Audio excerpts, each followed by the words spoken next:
Welcome to the Dr. Greenthumb Show live on YouTube, Twitch, Discord, and the home site, www.brealtv.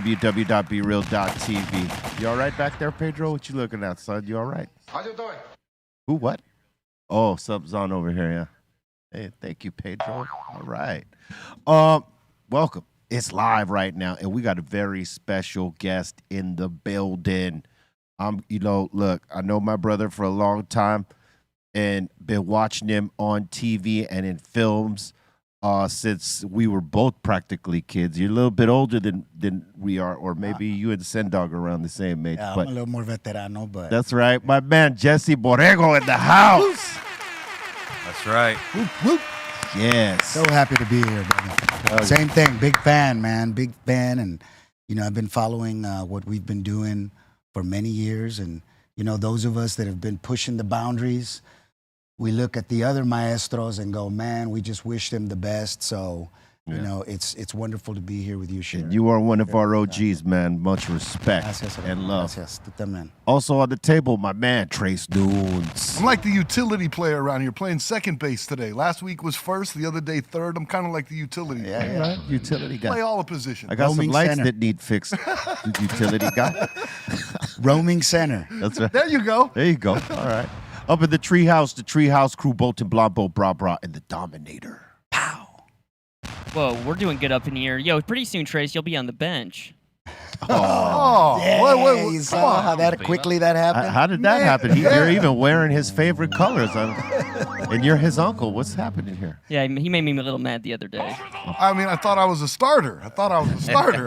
What's going on with the white-on-white crimes over here, Doc? What's happening in front of our eyes? It's Miklo all over again. It's Miklo and milk. Damn it. Milk and weed. Oh, we got also the strong one in the building, Steph Tone. What's happening, everybody? Happy Tuesday. With a strong bag. That's right. And we got the brocha himself, the Perro Loco Senda. In the house. That's right. Fresh off a 4-hour drive, bumping some Public Enemy and EPMD. And almost pulled over by the cops. Again. Again. Every time. Well, we're here. We're here. Well, you guys look up to no good. A white dude and this guy right here. You guys look like you just gonna rob a bank. Out in the fast lane doing about 95, and all of a sudden there he is. CHP sitting on his shoulder, sees us, gets right up on our bumper like NASCAR. Cars tacked out, got a fresh one rolled, ready to go. It was like a fire drill, but he ran us and went by us, let us go. Lucky. Yeah. It's because you were in the car. Thank you, officer. Thank you. You're welcome, Sen. You're welcome. Hey, I want to send a salute to my man Block Cesario Montana. You know what I'm saying? He brought my man Jesse up in here. We go way back. So salute to my man. He's our brother and whatnot. So he's in the building. And I got to say, brother, look, for those who might be like, I know his face. You're going to know my man's face from many different things, but like the first introduction was Fame, right? Fame, yeah. The TV show Fame. Yeah. That's right. That's when Janet fell in love with the Chicano culture, man. That's crazy, right? When you think about it. Right. I'm in L.A. Hey, how did it feel when you got that role? Because, I mean, the movie was such a big movie. And, we didn't, the fans or whatever, if you watched that movie, didn't know a TV show was coming behind it. And y'all did seasons. 6, 7 seasons, I think we were. Yeah. We were one of the first shows to be syndicated. Yeah. As we were producing live, original shows. So back in the day, that show was the show of the 80s because, everybody was into singing and dancing. Right. Like I said, Janet Jackson that year was one of the new students with me and Nia Peoples. Right. And so right away at that time, they were just starting the whole MTV music video thing. And so I think that show kind of gave Janet her impetus. Right. And she was already working with Jimmy Jam and Terry Lewis on her stuff. But I know that after she was on the show, she used all the dancers from the show in her music videos, her shows. Her performance became more about dancing and performing. Yeah. But same with me. So a lot of us that were triple threats, we used to watch that show. I was actually at school talking about Cesario Block. He was in photography school at California Institute of the Arts. So that's where I was in school, and I was going to school with Don Cheadle, Bruce Beatty. That's right. A lot of the vatos that got started on Colors. And so we were all in the same scene together, looking out for each other and figuring out how we could collaborate. So when I got on that show, it was like my intro to the scene, you know. So everybody that was doing it at that time was doing it like that. What was the hardest part of doing that show? Was it the dance sequences with the singing, or did you guys you guys had that down? No, I mean, you know, if you grow up like that, then it's just the work you put in. You know, that famous speech that Debbie Allen does in the beginning. You know, you want fame, it costs. So we were already kind of like that. So getting onto a show like that, it was easy for me because, you know, I'm a song and dance man. My dad was a conjunto musician, accordion player back in the days of Flaco Jimenez.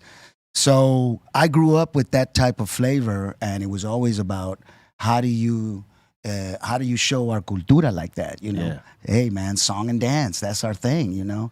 Music is a big thing in our culture. So getting into a show that had a musical onda with it, it was easy for me. And I think that's why they like me, because I jumped in right away. I used to spend my lunch periods.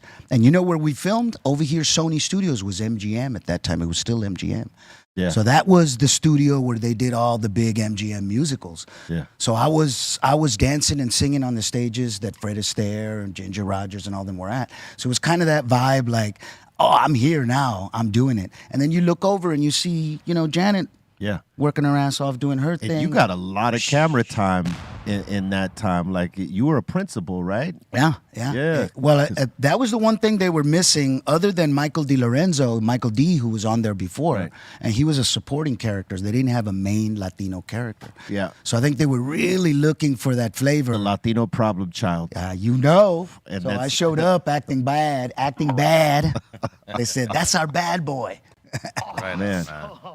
Yeah. And you know, when I auditioned for them, I sang to them in Spanish.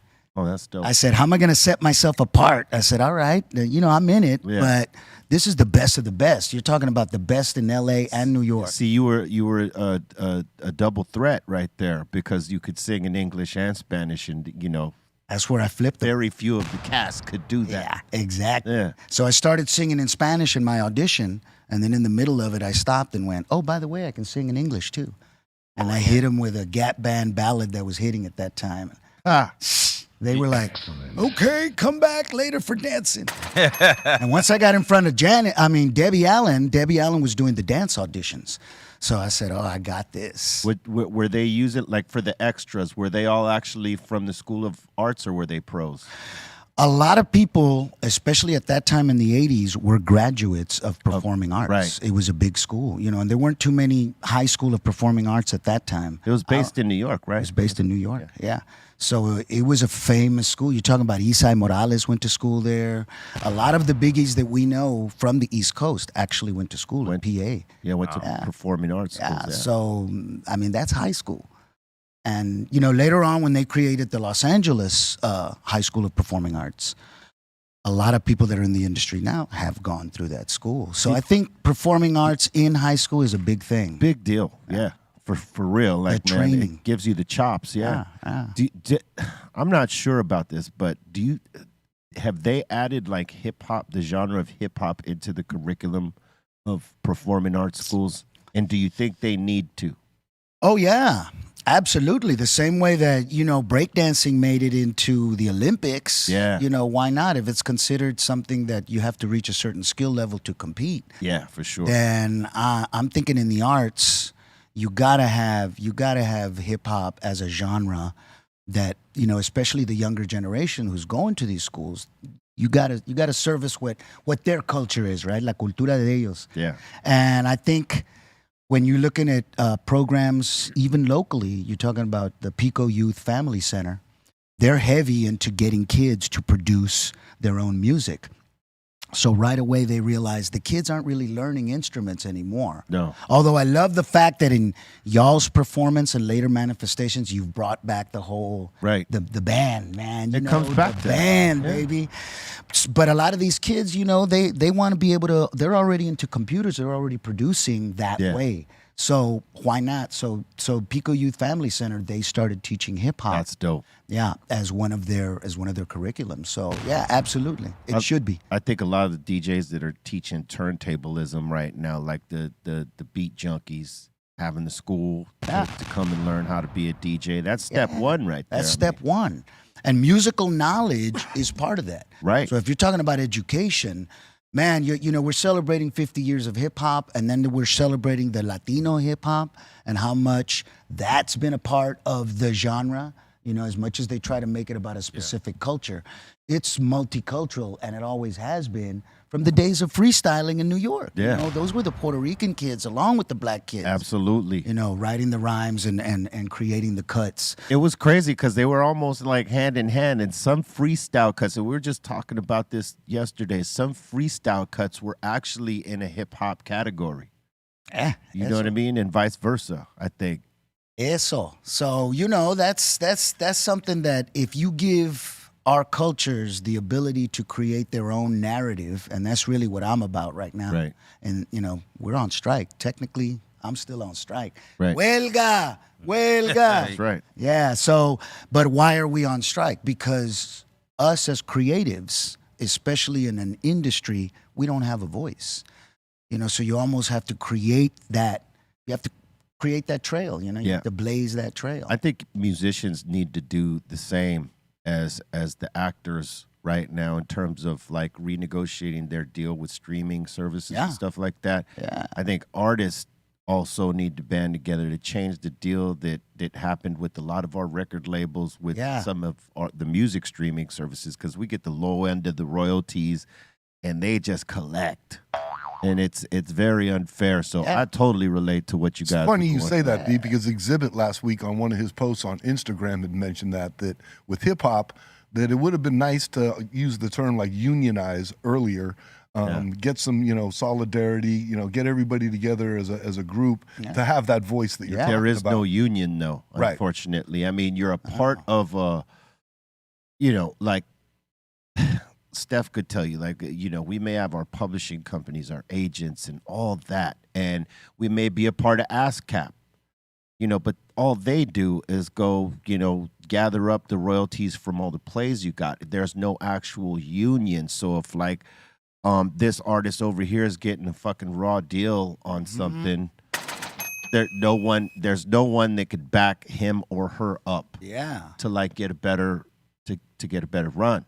And that's the problem with the music industry, is that no one ever unionized as writers, as performers, entertainers, not in that regard to where we would all back each other up. If his bag is getting affected, the thousands of artists that exist don't get behind him. Hey, your bag is your bag, and that's your problem. Exactly. And that's I the think problem. that's that, you know, and when you're talking about an industry which is, you know, it's exploitative to begin with. So a lot of the contracts that happen to us as creatives lock us in. Yeah. You know, because they know, you know, we have a shelf life. So they're going to exploit our shelf life. It's all going to belong to them. Now, once they let us go, they're on to the next thing. Yeah. Well, now you're left with nothing, you know, and that's really what residuals represent. A lot of people go, well, why are you guys? It's like, look, back in the day, I used to be able to do a couple of national commercials, a couple of good gigs. And even if my career moved on, as long as you kept showing that stuff and it came out on cable and now on streaming, you were going to send me a little something. So my work forever after was going to be royalties taken care for of. the work. Yeah. You know, but as creatives, when we're so busy wanting to make it and to be successful that we're willing to write our name on that contract and we're stuck there. But that's where we as professionals now have to get together and go, well, that ain't cool. Yeah. It can't be like that anymore because the creatives are the ones that are creating the content of the future. Well, there has to be something there at the end of the tunnel, like you're speaking of now, is that there's not a retirement, there's not a 401k. So at the end of a career, which could be over as soon as tomorrow, there's nothing to fall back on where you at least have your royalties to have that. Yeah. And like you say, if you unionize that, I think that, some sort of I don't know the term, a retirement program and things like that for creatives, because otherwise, you're fighting. I think Chuck D's been doing it for years. He's been going to he's been going to colleges and talking to them about, as a creative, why not produce independently? Because ultimately, if you make $100,000 of your own, as opposed to getting $1 million deal and owing $1 million to somebody that you never even saw, which would you rather have? So a lot of these young people that I'm training as young filmmakers, that's what I tell them. I go, realistically, right now, content is king, but if you don't get the big deal, tell your stories. Now you have authenticity, you have cultural authenticity, and you have an audience. You have a cultural audience. So if you can figure out a way to get it right to them, now you cut out that whole industry. Sure, you're not going to get an Academy Award because you ain't in their system. But if you're able to tell your films your way, what does that matter? Now, if you got 10 of them, 10 years down the line, they're going to come back to you and go, hey, can we rent those 10 films you made? It could totally get traction without. I mean, a lot of music gets through like that today, like via like YouTube and some other social media platforms where a record company didn't have shit to do with it. Yeah. You know what I mean? I know that's too. Indie's the way to go.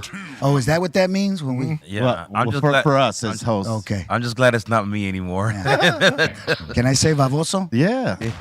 But you say, one thing that you say that is great. I mean, it's all great, but is creative. And the beauty of being creative is that's true freedom, because there is no boundaries in being creative. Yeah.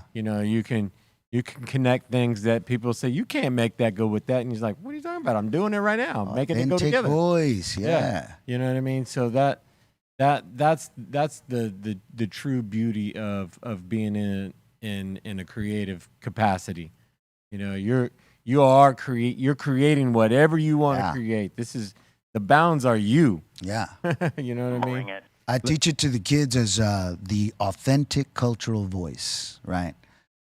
Because, for a while it was Hispanic, Latino, Chicano, but the specificity of who you are as a human being comes from all of that. We have a lot of us that we're multicultural, right? We're Boricuas, we're Puerto Ricanos, we're Chicanos, we're Mexicanos, we're raza, we're however you associate, right?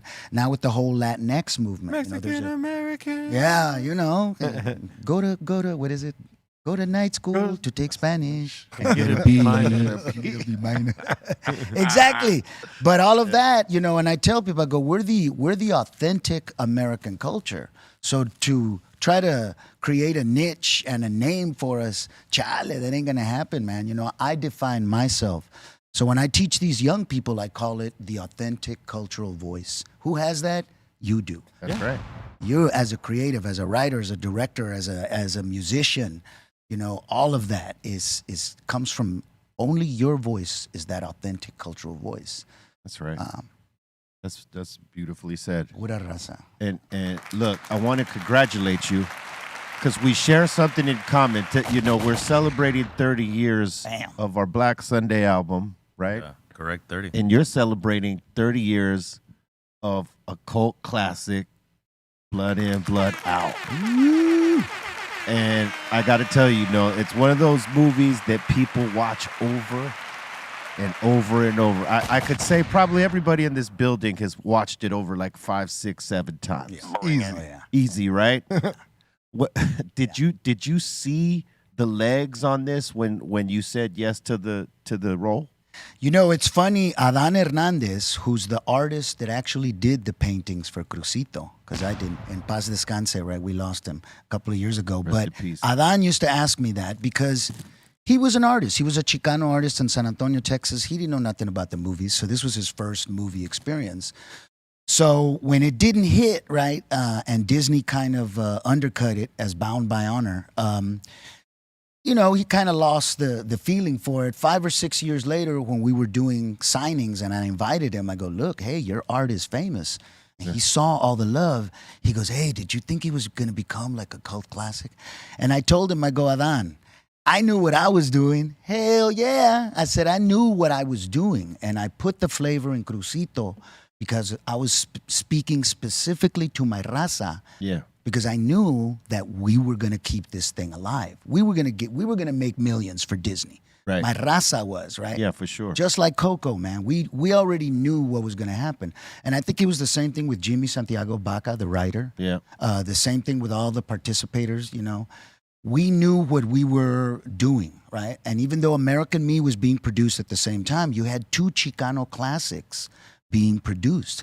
So we felt that we were about to break boundaries. We were going to create that Latino wave that they were talking about. Yeah. So we knew what we were doing. And I think I tell a lot of people the success of Crucito was the fact that at that time I'd already been a TV star on Fame. You already knew the get So down. I already knew that mainstream America, because remember the fan demographic of Fame was universal. Right. I mean, it was known all over. We just did It was global. we just did a 40-year reunion. It was fame. It was It was fame. fame. It was last straight up year, fame. last year we did a reunion in England when the Queen passed on, and the fans came out to see us. We sold out 3 Fame concerts. Because people grew 40-year-old up. show. People grew up with y'all. Yeah. That's the thing. You know what I did. mean? But what that proved to me was, okay, they'll accept the Chicano star. You know what I mean? They'll accept the Chicano story because my character was very specifically. Come on, Papa. You were a heartthrob back then. Come yeah, on. Don't yeah. act like you weren't. Come on. I'm being humble, but but as professionals, Yes. right? As professional creatives, we know, it works. They want me. Yeah. What can I give them? So when Taylor Hackford, the director of Blood In, Blood Out, he'd have won an Academy Award with Officer and a Gentleman, Against All Odds. So Taylor knew his stuff. Yeah. Well, Taylor produced La Bamba. So Oh, he already right. knew that a specific Chicano Latino story was going to fly in America. So when he jumped onto Blood In, Blood Out, he came to me because he knew me from the La Bamba auditions. Right. And he goes, hey, I got this other one you got to be in. So when he sat down with me, he goes, hey, this is what's going to happen. You're going to help me find the other Vato Locos, right? So I didn't audition for Blood In, Blood Out. I got called in Yeah, you were already as on. an expert. Yeah. So I said, well, here's the thing, Taylor. This is a very specific story, and I want it to be authentic. So the vatos that you bring to me in the audition, I'm going to rip them up, dude. I'm going to throw improv. I'm going to throw calo at them. I'm going to throw everything at them.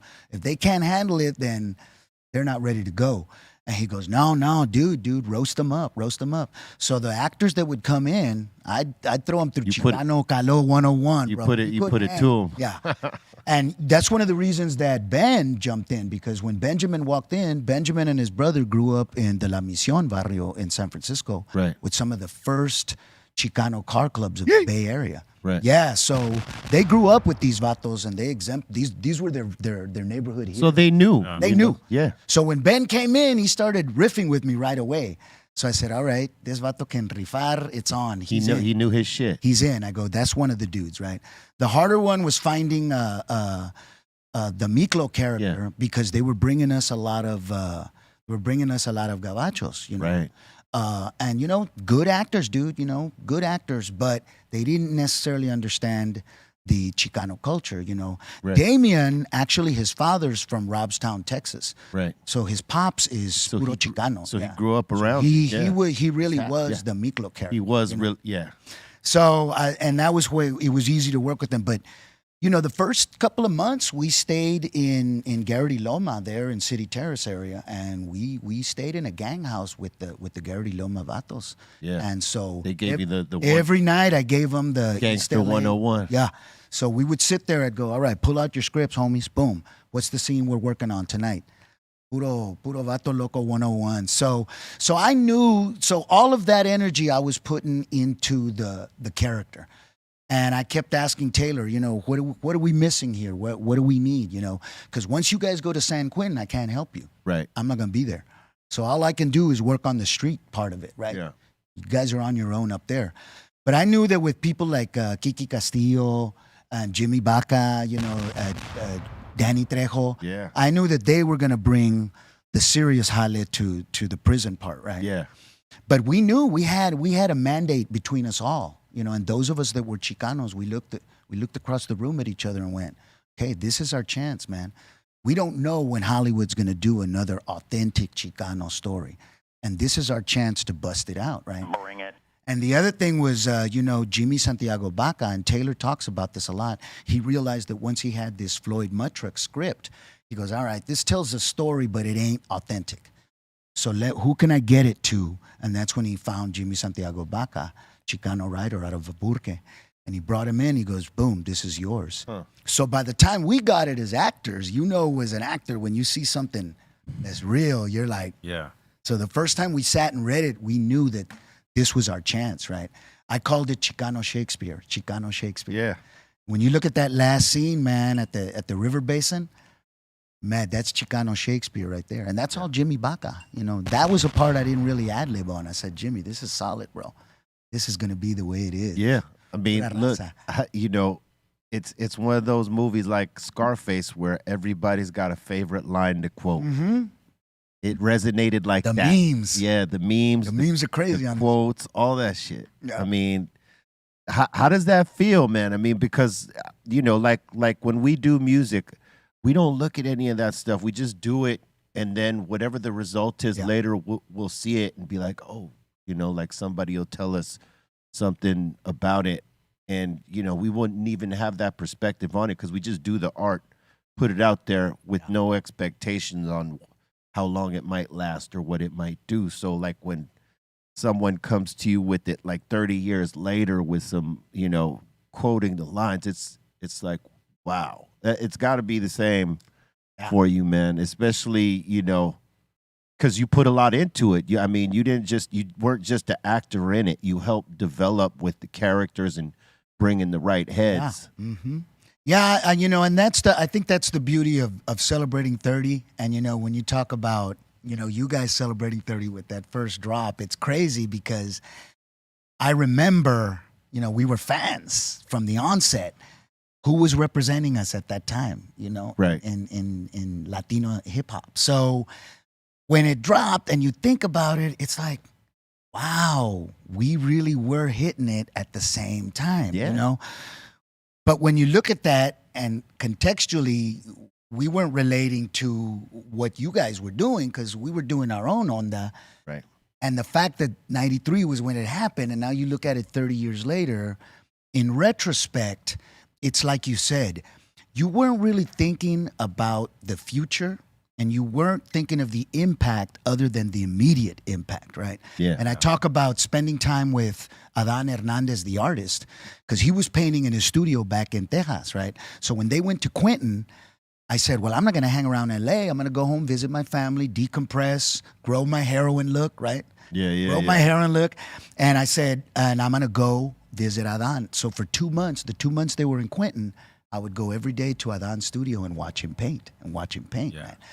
And, we would get stoned, dude, just get stoned and talk about Aslan and would talk about what the impact was going to be when the film came out. Right. So we were still in latter half of 91, 92, So we didn't even know a year later what was going to happen with the movie, that Disney was going to undercut it, that the riots were going to happen.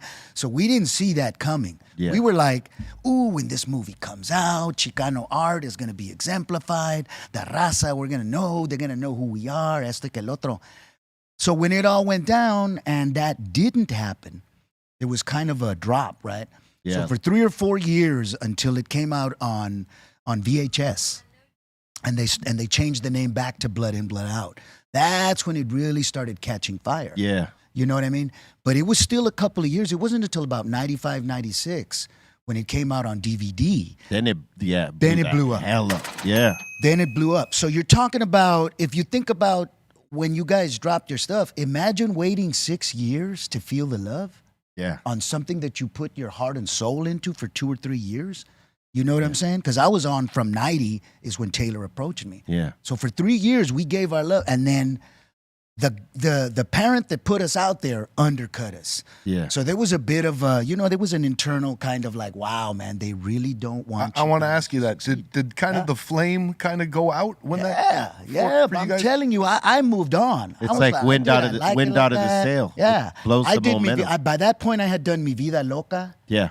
I had done, I Like It Like That out of New York.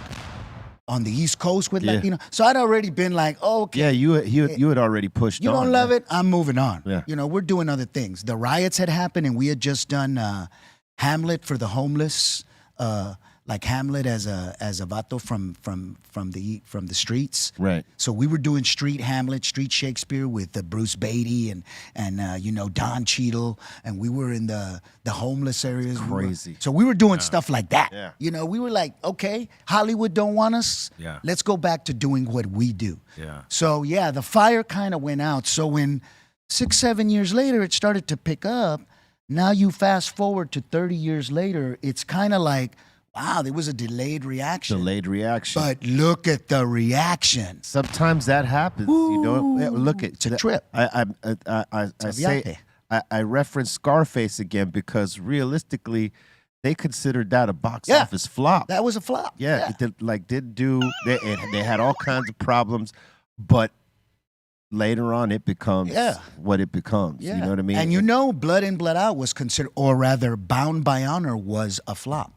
right. It was supposed to make $40 million its first weekend, so it was going to be a hit. Oh, it was going to get Academy Awards. They had got behind it properly. It Yeah, was going to get Academy Awards. yeah. But because of the pedo they had gotten from the other film and the riots, Right. it totally undercut it. And Disney being a very conservative company. I mean, I'm still surprised when I tell people that Disney was the producer, that they were Hollywood Pictures. People freak out. They go, what? Yeah. What? When you think about it, a movie like that on Disney, Dude, crazy. The mouse is But I think gangster. that was the Taylor mouse is Hackford. gangster. Yes. That was Taylor Hackford and Katzenberg, right? They were the heroes of that, and they were the ones that pushed it. I don't think the company really knew what was happening. So when it came out and they saw it, it was so authentic and so true that they went, "Oh, we can't put this out. This isn't our brand." It's too so aggressive. the mouse was not gangster enough. Yeah, the mouse wasn't gangster enough. Mouse wasn't He gangster didn't get his enough. he didn't get his khakis creased all the way up. no. dog. He was You mentioned earlier a couple times that everyone went to Quentin and you went to a different location. Yeah.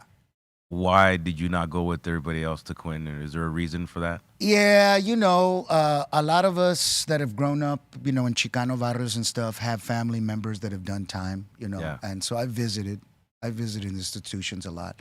It's not a fun place, dude. I know a lot of raza that has gone through the experience, or rather, some of them that haven't, like to exemplify that experience. But I know this much: the hardest, toughest vato does not want to be there and does not love that experience. They may get acclimated to it, what they call being institutionalized, right? institutionalized. Yeah. But that's not a human being that's whole, right? And a lot of vatos, and when you talk to Danny Trejo, and Danny Trejo does a lot of talks about this, right?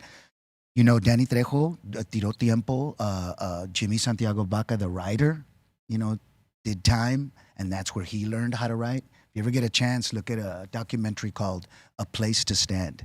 That's Jimmy Baca's story of how he learned how to write in the Arizona State Pen. Wow. I always told him, I go, that should be Blood In, Blood Out too, dude. If we ever do a storyline, that should be it. Miklo starts to learn how to write, like El Mero Mero was, right? That type of idea.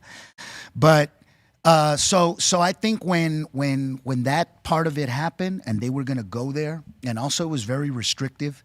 Yeah. Dude, they had to be security checked every day, only a certain amount of area, only certain place. So it was like they were on lockdown. So, to me, I was like, I had already been on this thing for about 2 years. I wanted to take a break, grow the heroin lookout, work with the artist, visit my family, So it was a chance for me to do that. And that when the alternative came up, like, hey, well, if you want to go, I was like, no, I think I'm all right. They said, well, it's San Quentin. They're filming in a prison. Well, I told them, I said, I've been there already. Your I've been character, to one of those. Your character didn't go Never- to jail. never though. went to jail, Never went to bro. jail. He went to the hospital. He never even visited Miklo there. You notice that? That's right. Yeah. You notice he never even visited Miklo there. Yeah. So it was that type of idea. I don't think I want to go. And then they were like, well, they're filming a movie there. Then like me and you, I went, I've been to movie sets already. So with those two experiences, I don't need to go there. Yeah. And I really couldn't help him much with what was going on there.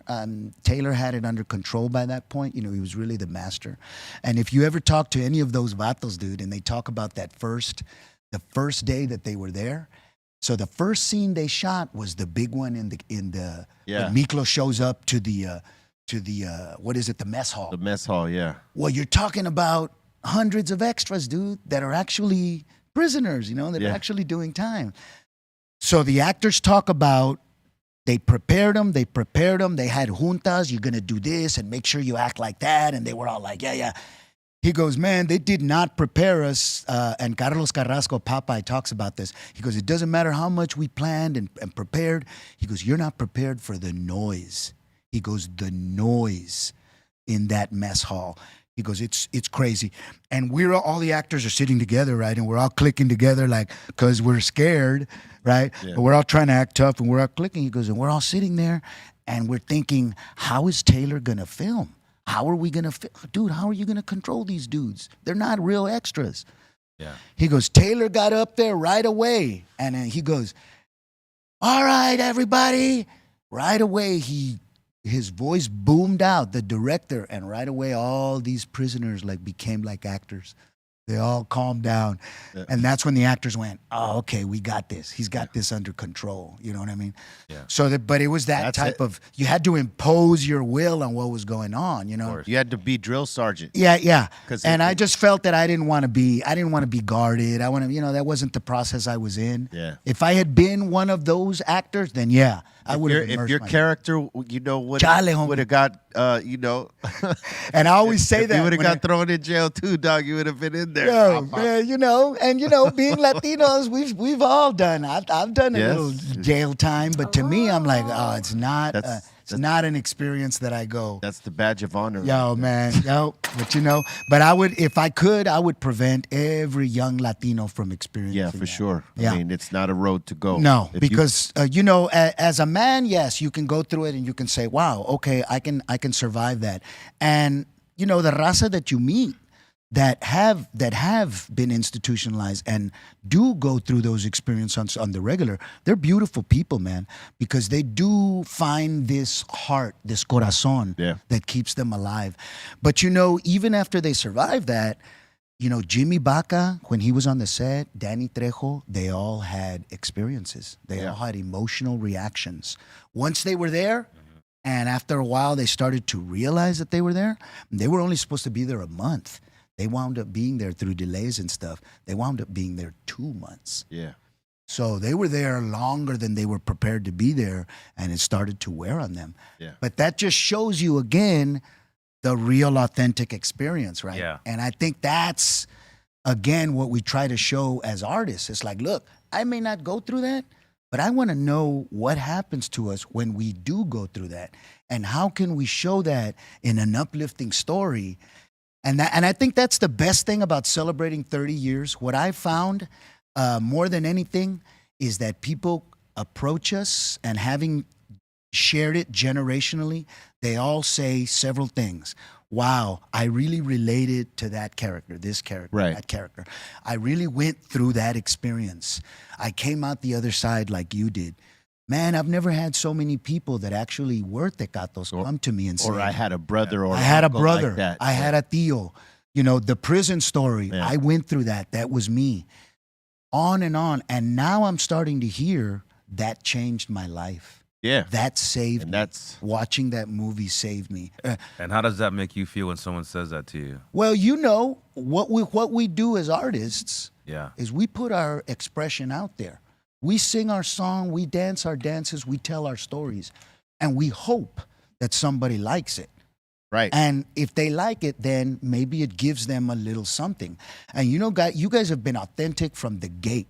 So the first thing when we would hear, Cypress tracks was, oh my God.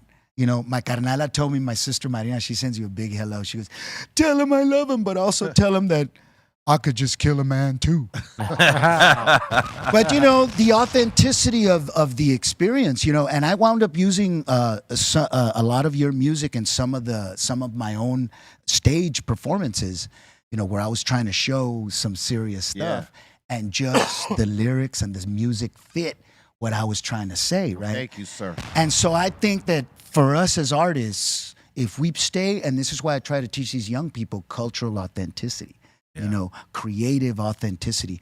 If you do that, then it will impact someone. It will change someone's life, or maybe it'll just make them think about it, And I think that's the universal appeal of what we do as artists, and as raza. I tell them, look, you don't have to water down and assimilate any of your expression, because when people hear it authentically, they relate to it universally. And that's why in Japan, they love us, right? Yeah. Why do they love Chicano culture in Japan, Latino culture in Japan? Why do they love street culture? Why do they love lowriders? Why do they love salsa? Why do they love conjunto, ranchero music? All of that. All of that. Because when they hear it, it's authentic. And they say, wow, It's we infectious. want, it's infectious. Bring it. And I think Blood In, Blood Out has done that, Absolutely. And in its 3 manifestations, because, it's one of the only films that has 3 titles. It's Bound by Honor, Blood In, Blood Out, and Sangre por Sangre. Sangre por sangre. So what people don't realize is that even though it was a flop here in '93, when they released it in Mexico and Latin America as Sangre por Sangre, That one. it wasn't a flop. It was not a It wasn't a flop. So they made that. They don't tell you this, but Disney made their money back just from Latin America, bro. Yeah. Just from Latin America, they made their feria back. So they didn't lose nothing. Yeah. No, That, they now gained. what they're trying to do is they're trying to get it actually streamed, because it hasn't. It's not on not stream. streaming. Are you kidding me? Bring it. It's the wicked stepchild, bro. It's on The YouTube. redheaded stepchild. Yeah, it's on YouTube. I got it on all. It's all on the- YouTube. I listen to it in the background all the time. Yeah, but that ain't Disney, And Yeah. or is it? like the whole movie You to know me, what? I think it is. it's literally all pillars to support the final scene of the movie. Like that's just seals the whole thing up just perfectly. Okay, so I'm gonna give you some trivia, right? Bring it. Some inside trivia. That's not the original ending. Really? I did not know that, but it is a great ending. What was the To original? me, it's the only ending it could be. Yeah. But the original principal photography, that wasn't the ending. Mm. The original ending was the same scene, only with me and Frankie and Chewy. So it was Raymond Cruz and Valente Rodriguez. Yeah. So it was the same scene. We're talking about the mural. We're talking about Vatos Locos. I do the whole "cause we're from East Los, chased by hound" speech. But it was the 3 dudes, right? Right. The original idea was that we were going to do a part 2. So there always were plans to do a part 2. But Taylor wanted to do it kind of like Godfather, where he shot 1 and 2 right away, right? Right. Didn't wait. So what he did was he actually, have you ever heard of a 5-hour version? No. You never heard of that? Mm-mm. It's an internet rumor. Huh. People talk about, there's a 5-hour version out there. There's a 5-hour version. So I asked Taylor, I go, Taylor, was there ever a 5-hour version? He goes, yeah.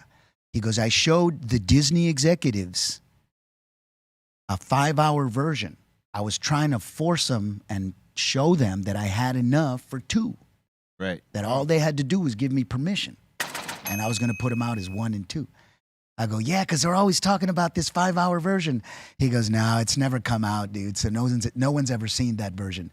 He goes, but yes, originally I showed them. So one Yes, existed. One existed. Wow. One existed, bro. So there's a version out there. So that original ending then, once the riots happened and Disney told them, we ain't going to put out. Not only are we not going to do part 2, but we're going to put you out on VHS. What? Yeah. And in those days, if they put you out on VHS, that meant you were dead. Yeah. You were dead. So what Taylor told him is he goes, look, I'm of Taylor Hackford, Academy Award winning, la, la, la, la. Katzenberg went to bat as well, Jeffrey. And they convinced them to put it out. But they said the only way you can put it out is if you change the name. Right. And that's when Bound by And Honor. that's when they came up with Bound by Honor. I said, Taylor, you realize we've been promoting this as Blood In, Blood Out for 3 years. We just did the press junket as Blood In, Blood Out. You know what's going to happen. He goes, I know, but it's the only way they'll let me put it out. So it was a deliberate business Disney. move. Yeah. Yeah. And so when it came out as Bound by Honor, nobody knew that it was Blood In, Blood Out. They didn't go to the theaters. That first weekend is when they judge everything, and they yanked it, right? But when they put it back in the dollar movies, right? In the second hand, and when they put it out on VHS, they changed the name back to Blood In, Blood Out. So they knew what they were doing. Yeah. Yeah. They knew. They made their money back. They made their bro. They've made $1 billion easily. That's In fair. the last That's a 30 fair number, I Easy. would say. Yeah. Hey, And I but- think I'm being conservative. It's Yeah. probably closer to $2 billion. What's the line that you hear most back from that movie? Like a quote, because I know when fans recognize they got to say something. Wow, man, they throw them all at me. They throw everybody else's lines at me. I had somebody do a Popeye knockoff the other day. He goes, hey, I thought he was going to do one of my lines, right? He starts doing Popeye. I go, I'm not the one that says those lines, right? I think because he's the easiest one to do, Yeah, right? yeah, I think so. Because it's a little misplaced his accent, but like it still cuts. Yeah, no, Carlos is a great, Yeah. Carlos is a classically trained actor. Bro. Yeah, So he's done a lot of work. Yeah. That dude. Yeah. And I think that's the other thing about Blood In, Blood Out is that when they started putting the cast together, none of those guys were famous yet, but they were all badass actors, right? Yeah. So they wanted to do their best in this film. Taylor Hackford, Jesse Borrego. At that time, I was the guy because they all knew me from Fame. Right. Yeah. So Billy Bob Thornton, Michael T. Williamson, Bubblegum Samuel Shrimp. Jackson. Yeah. This is Delroy an all-star Lindo. Elroy cast. Lindo, Yeah. Benjamin Bratt, dude. That was Benjamin before Bratt, Law yeah. and Order. Yeah. That Yeah, performance. y'all had a cast. Yeah, That dude, was Raymond Cruz. Yeah, that Raymond was an Cruz. all-star cast. So I tell also, everybody- You also had Ving Rhames. Bing Rames. Yeah. So I tell everybody, I go, you got to understand, these guys were all about to be stars. There goes the and they're cast all in right the there. same movie. And they're all, look at that. Look at that, Valente yeah. Rodriguez, Jenny Cago, Delroy Lindo, Tom Tolles. Yeah, man. So Kiki Castillo.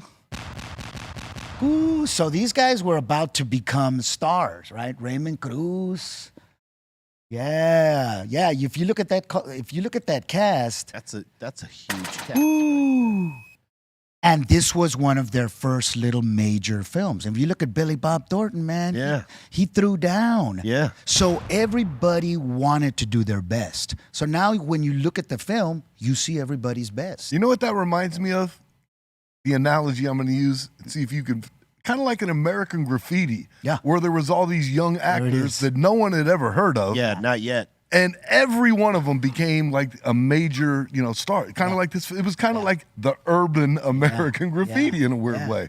How, like you're saying, it's a bunch of unknown actors. Absolutely. And I can tell you from the first time we sat and read the script, you have the cast reading, right?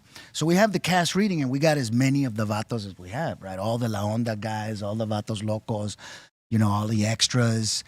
And you're looking around and right away you're looking at each other and you can tell like at the onset of a project if it's going to hit, right? It's like, wow, if all these elements hit, there's going to be something happening here.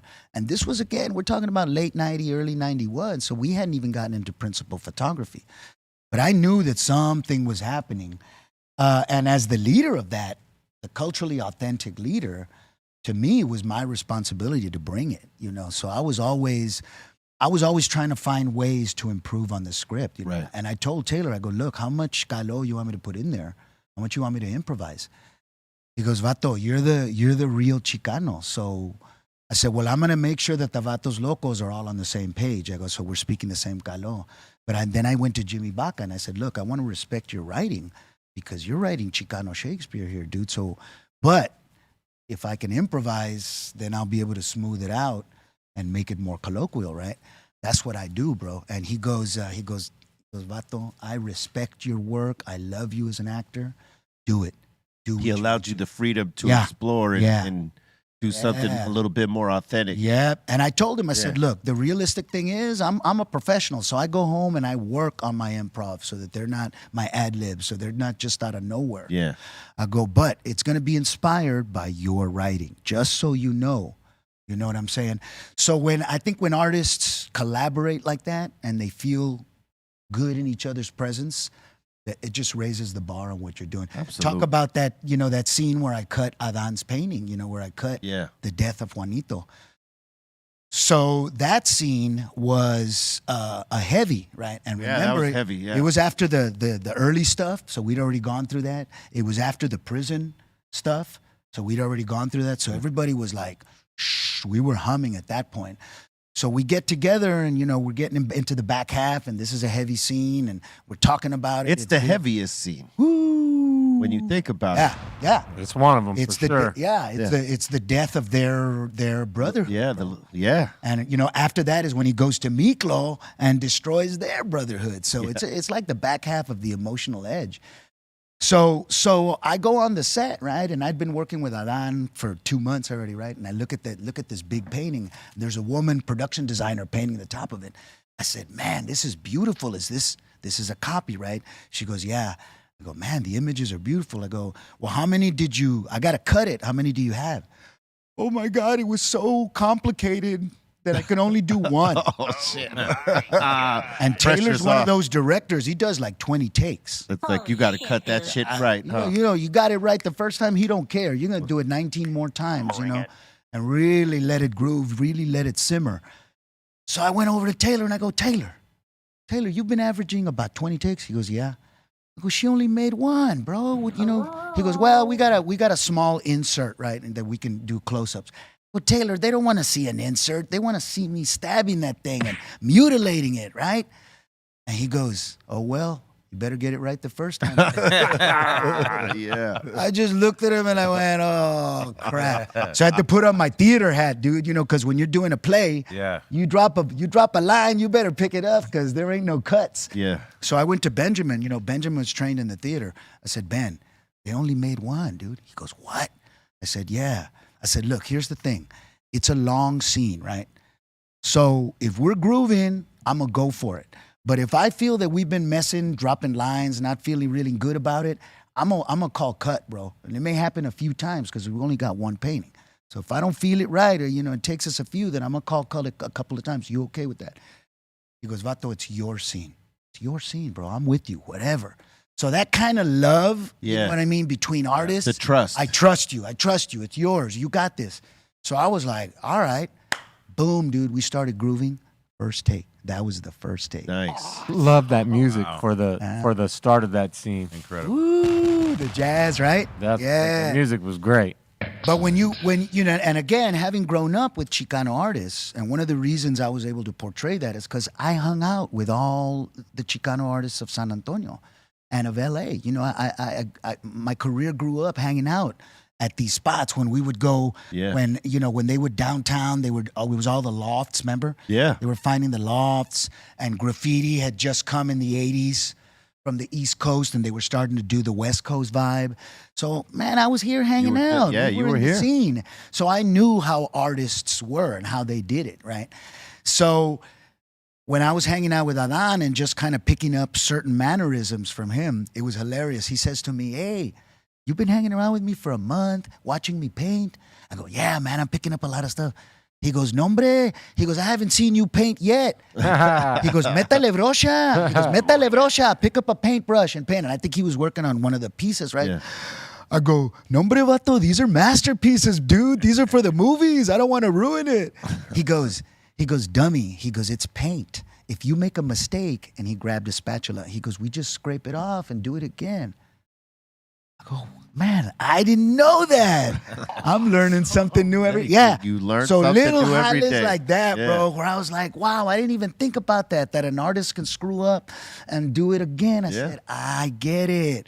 I said, all right. So I still was kind of like, I said, I don't know what to do. So I think I just did some of the rain in the big one that I cut. There's like the rain falling. Yeah. I think I just did some of the drops. Well, that's the that's cool. only painting I did, actually. Bro. That's all right. Do you know where that painting is today? That original? Yeah, the family's got. So one of the things that I've been doing is, so at the end of this year, they're going to come out with a Blood In, Blood Out book. So Disney finally gave Taylor permission to come out with a book. So the book's going to have 300 original photos by Rick Morton. So Rick Morton is the one that did all the stills for Colors, a lot of Taylor stuff, but he's also done a lot of the gangster stuff that you've seen that comes out every once in a while on Instagram. Right. That's Rick Morton. So Rick did all those Blood In, Blood Out prints that Right. you see on the internet. So they're gonna be so there's gonna have like 300 of original ones. That's a lot of them that people haven't seen. And then they're gonna put all the art of Crucito, and then there's gonna be original writing from Jimmy Baca, poetry, and then there's gonna be some from the Director's Journal of Taylor. So it's gonna be a badass book, man. And we're gonna put it out. We'll be promoting it That's tight. at the end of the year, probably by next month. We should have it. Congratulations on that, man. Yeah, so that's dope. going to be a beautiful gift, a Christmas gift, and I think a lot of the fans are going to appreciate it because there's going to be behind the scenes photos that people haven't seen. So in doing that, what I've been doing is getting together with the family, and a lot of the art from the movie went back to the family, including the mural. So the family in Texas has the mural. Oh, wow. So it's like he painted them on these big, and it's hilarious because some people come to LA and they go, we saw the mural, man. It's still up in the LA River Basin. I go, man, y'all are crazy. So he painted them on these big wooden panels. And there's like 6 of them, and you put them together and they create the mural, right? So he puts them up every now and then? No, man, no. They're so huge and heavy that you can't really Oh, so move he them just around. got 'em stored. So they're just in storage, man. Right. But when this book comes out, we're going to formalize a space, put up the mural, put up the reframe, the death of Juanito. Yeah. It's the one that I cut. So it's the original is uncut. So it's beautiful, man. A couple of years ago, we framed it up for an art show, the year that he passed away. Man, and it's an impressive piece. I mean, that's a priceless painting when you look at it, because Yeah. it's a piece of like American pop culture. And how can you really even put a dollar figure on? No, something they're like that? priceless. Right. They're priceless. And when you put those pieces together and a couple of the other pieces, like the San Antonio Museum of Art there in Texas has the Juanito. So the one with Juanito with the bandana, Noah Verduzco, Yeah. he's at the San Antonio Museum of Art. So, Right on. yeah. So a lot of those paintings are in collections. Taylor has a lot of the collections. But the mural and the other pieces, the family still have Adan Hernandez. Do you have any memorabilia from it, like your script, your original script? Do you have that type of stuff personally? Over the years, I've lost a lot of stuff, man. I don't know what the hell happened to it. I have the original. They had a promotional package, and it had the cast list with some 8x10s and the synopsis on it. So I've got stuff like that. Oh, that's cool. But no, over the years, I lost a lot of stuff, man. I sense a script coming to you very soon. I hope so. Bring it. Word up. Bring man, it. Salute on those 30 years. And this is also for the makeups because, like 3-4 times already. Boom. Yay! Salute. Salute. Word. And, well, I'm at it. Motalada is Blaze Mota's ready-to-drink cannabis-infused michelada made with non-alcoholic Mexican lager, tomato, lime, and spices. No mix needed. 20 milligrams of THC per 16-ounce can and 50 milligrams of THC in the new Chichelada. Oh, that's the chichelada. That's right. It's Michi time. Blaze Mota is a line of cannabis products celebrating the proud traditions of the Chicano culture that have shaped our great city of Los Angeles. Blaze Mota es hecho en Los Angeles for all the world to enjoy. Enjoy it. And it's delicious. That's right. Salute. All right. And now it is time to get into this.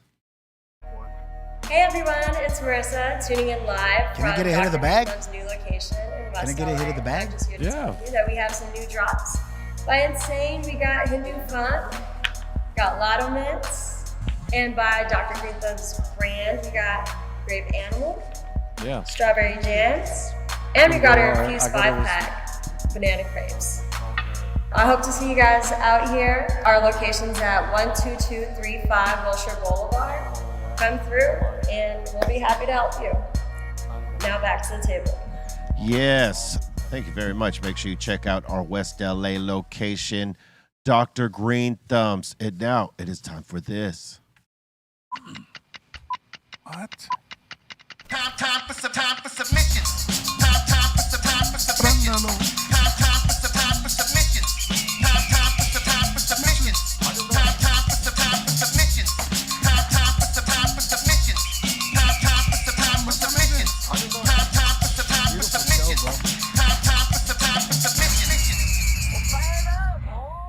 All right, shout to Snacks. He's up here chilling with us as well. All right, first one of the day here. We got our boy Moses up in here asking Be Real for a little blunt rating. To the neck. I believe this is the neck. I don't know if that's the neck, man. Other side? I don't know where the neck is. All right, needless to say, let's just start from left to right. Boom. I don't know what the hell that is. There's a dip on the top. The neck is definitely to the right because there's no wax on it. See all the wax? See, there's no wax down there. So no wax down there. So Trace found the neck. Well, the there is no neck because there is no tip in there. So there is no neck. This is just a straight up certified hand rolled blunt, no tip included. I don't really roll blunts, but I'll give it a 5. Number 5. One, it doesn't got a tip in there. That's a, a minus right there. And then you got, them lumps on the head up there up top. So, yeah. But it's all right. You could straighten that out. That could later become an 8. And you blunt smokers out there really need to discover the glass tip, especially the blunt smokers. It makes it so much more enjoyable. And it's you're talking to an ex-blunt. Everybody here at this table is an ex-blunt smoker. Once upon a time, yes. Right. That sappy, end of that blunt, it's all over your lips and your teeth, and you know what I mean? You don't want that. That's no more. Come on, elevate your smoke game. Yeah, especially. Yeah, no. That's all I say. Right. So, what I said. That's what he said. What you said, Thank basically. you. Well So by the time the blunts came to the West Coast, I'd already been having them with the Jamaicanos over there in Yeah, 'cause East you were- Coast. you were on in the East 80s. Coast for a long time. So they were doing it in the 80s, yeah. That's Hell yeah. what the hell was that? That was crazy. So it was That was somebody in the Discord, probably. No, It's crazy. yeah, because realistically, that's where the blunt culture came from. yeah, In the New York. Jamaicans in the 80s. All right, we got our boy Mad Ways up in here saying, yo, shout to everybody at PuffCon LA this past weekend. Shout to Be Real TV and all the 5150s. PuffCon. Yeah, it's so a Puffco is Puffco. It's a device that you do concentrates with, right? And they have their own event called PuffCon. So everybody that owns a Puffco or they want to see what the new Puffcos are or pieces that are made to go with the Puffco, like aftermarket stuff like that. It's all, like an event for those particular type of consumers of concentrates with that device. And, this is it's a popular event in the cannabis industry. Ah. Yeah. Uh-huh. Yeah, I heard about this going down. The squad was up there. Yeah, that's what I heard. The squad was up there. The squad was But there. The squad was there. heard. I like to tell people, I go, yeah, there's all this industry now, but you know what? Our raza has always known about CBD and this planta, this medicina, right? That's not wrong. For years, dude, because remember, I tell all our abuelitos and abuelitas, my grandparents always had a plant. They were always using it as liniment, so they had some of it in alcohol and alcohol for absolutely. rheumatism. They would make it as tea for coughs. Yeah. So they already knew CBD. They already had it in their DNA, right? You're very right. So to me, it's like, yeah, and there's that documentary that talks about how it was criminalized in order to be able to, in the Southwest. One, they wanted to impact the musicians, right, which were largely African American, Latino, but also in the Southwest. Yeah. Because then you could affect the raza, you could affect our people, our cultures, our neighborhoods by criminalizing something that was pretty normal for us as an herbal medicina. And they wanted people taking pharmaceuticals. Yeah. You know what I mean? Yeah. Get them away from, Get them away from the natural, organic herb that heals and on to the shit that'll eventually kill you one way or another. Yeah. Keep them sick. Yeah, keep them sick. Don't cure them, keep them sick. Keep them sick. I might come up with a lifestyle brand called Humo Loco. That would be good. Got to be with, CBD, herbs, La Raza, Heals the world. Papa Yeah. heals the world. Humo Loco. Like it. We Yeah, got that's a DJ good one. Paz up in here saying, had such a blast at PuffCon. I want to thank Be Real TV for the experience and the crew that was there and being so nice to me. And big ups to Cali Blaze as well. Salute to Cali Blaze. He's up in the room right now. You got footage from that? Yep, got it right here. That was a big day for Cali down there with all the extracts. You know what I mean? Being the extract king that he is. The Concentrate King. Concentrate king. When I do my Chicano Con, you guys have to be there. Of course. Come on. You let me know. Yeah, we'll be there. We'll be there. When are you planning on doing that? Tomorrow. All What do right. Raza always say? Now plan for tomorrow. Tomorrow. Mañana. Then we got a full clip here of the PuffCon created by the Dominator. Let's check this out. Takes time to plan. You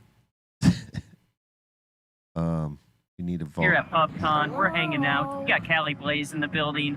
We got Turpogs in the building. We got Cookies up in here. We're just having a great time. That's our very own Miklo. Yeah, we That's watch very your un- podcast all the time. The whole family's out here today. See, it's mostly about this. Jesse. That's the Puffco. That's a Puffco. One of many. One of many. Hey, but isn't that just a pipa? Wait a minute, man. No way. Wait a minute. Is he pulling the Puffco wool over my eyes?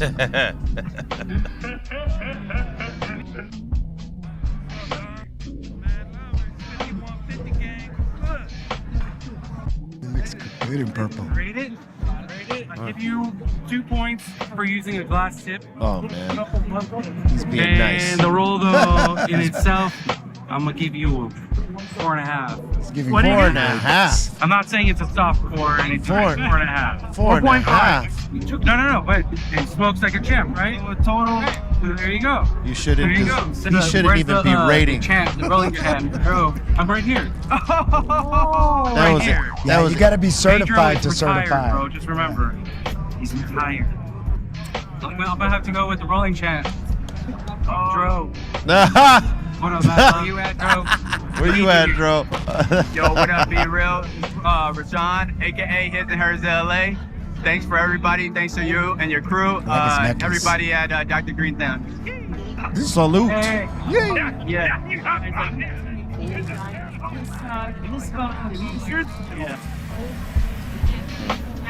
You know, Guy was mad at his rating, but like Aton wasn't wrong. Only he gave him a 4. He should have gave him a 3. Number 3. Just saying.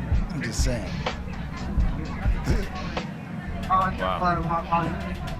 They were making pieces right there.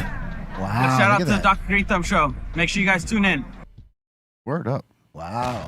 Dope. Is that a 3D printer? No. No, that's a It's a lathe. it's It's a a lathe. lathe. Yeah. Glass lathe. Yeah. So they're making them right there. Yeah, they're making them right there. So it is just a pipe. No, I'm just kidding. It is I'm just saying. a form of one. A Yeah. form of We got our like boy that. Wilfred Cyrus up in here saying, just chilling in the grow room here up in Michigan. We got the RS11, Gelinade, and Zetopia. I tell you, RS11's one of my favorites, but it looks great in there. The ladies look beautiful. Teenagers right there. Beautiful. Yeah, Teenagers. yeah. They coming up. Beautiful. And he's representing right there. I can't. How could you be bad at that? Hello. Nope. I like your style, dude. We got Nate Webster up in here saying he just took 60 milligrams at 1:30 p.m. Oh, ready boy. for the podcast. Let's go.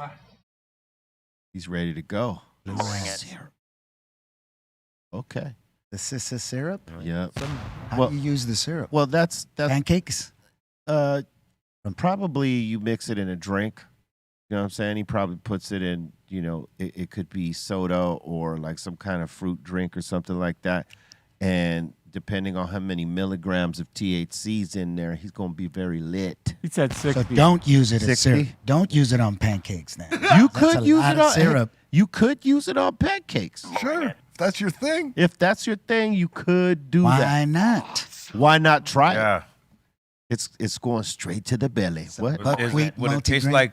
like wheat, or would it taste like regular syrup? How did you know? Depending on the flavor, though. Depending right? on the flavor, yeah. And they They should do a maple. Sugar it up. They need a maple version of that. I would imagine somebody in Canada got a maple version. Bring it. Yep. Bring it. That's right. Bring it. Brought it. Infused maple syrup. Excellent. I would do Great it. idea. And we got Yeah. Chief Token up in here saying he's getting high at Eagle Nest in New Mexico. That's beautiful. Yep. Águila, águila. Nice. It's very beautiful, man. So when you listen to Blood In, Blood Out, there's a lot of little, what I call Easter eggs. And I tell the young people, I go, look, think about it. At the end of the movie, listen to what I finished with. I finished with Raza way. I go, there's only certain cultures that are going to understand that. Right. So it's specifically coded for you. So use that as a sense of pride, right? It's something that everybody loves. There's something deeper meaning for you. Almost esoteric in a way, right? Right. Culturally esoteric. I know you guys do the same thing. Don't even front. No.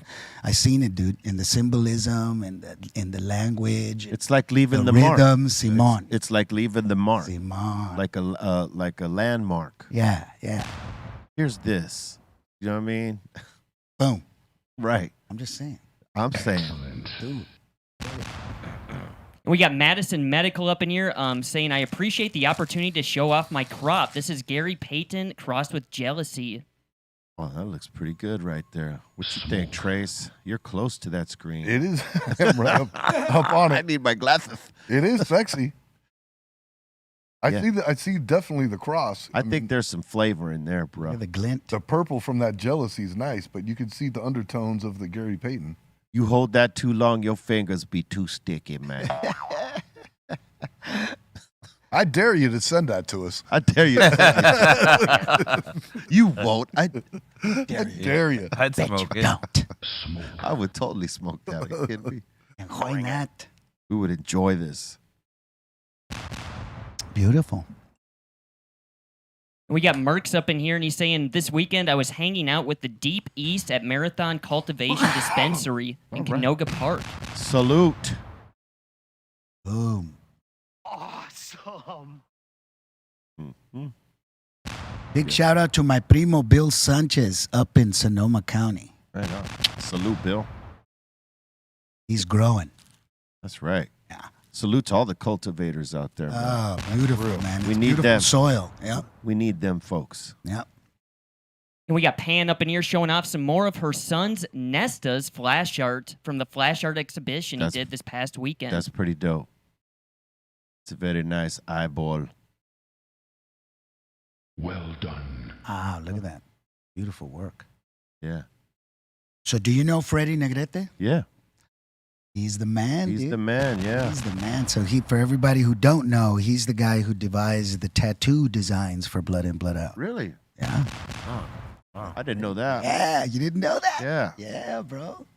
I know Freddie, but I didn't know that. That's As a tight. young buck. Think about it. He was young at that Yeah. time.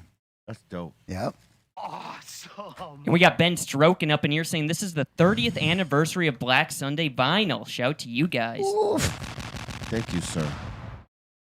Did he say Ben Stroken? Ben Yeah. Stroken. People got names up in here, Tracy Eddie. I don't know how it happens. Clever, man. Clever. Real clever. He's got Ben Stroken, you got Tracy Eddie. Yeah. Yeah, I like Tracy Eddie better.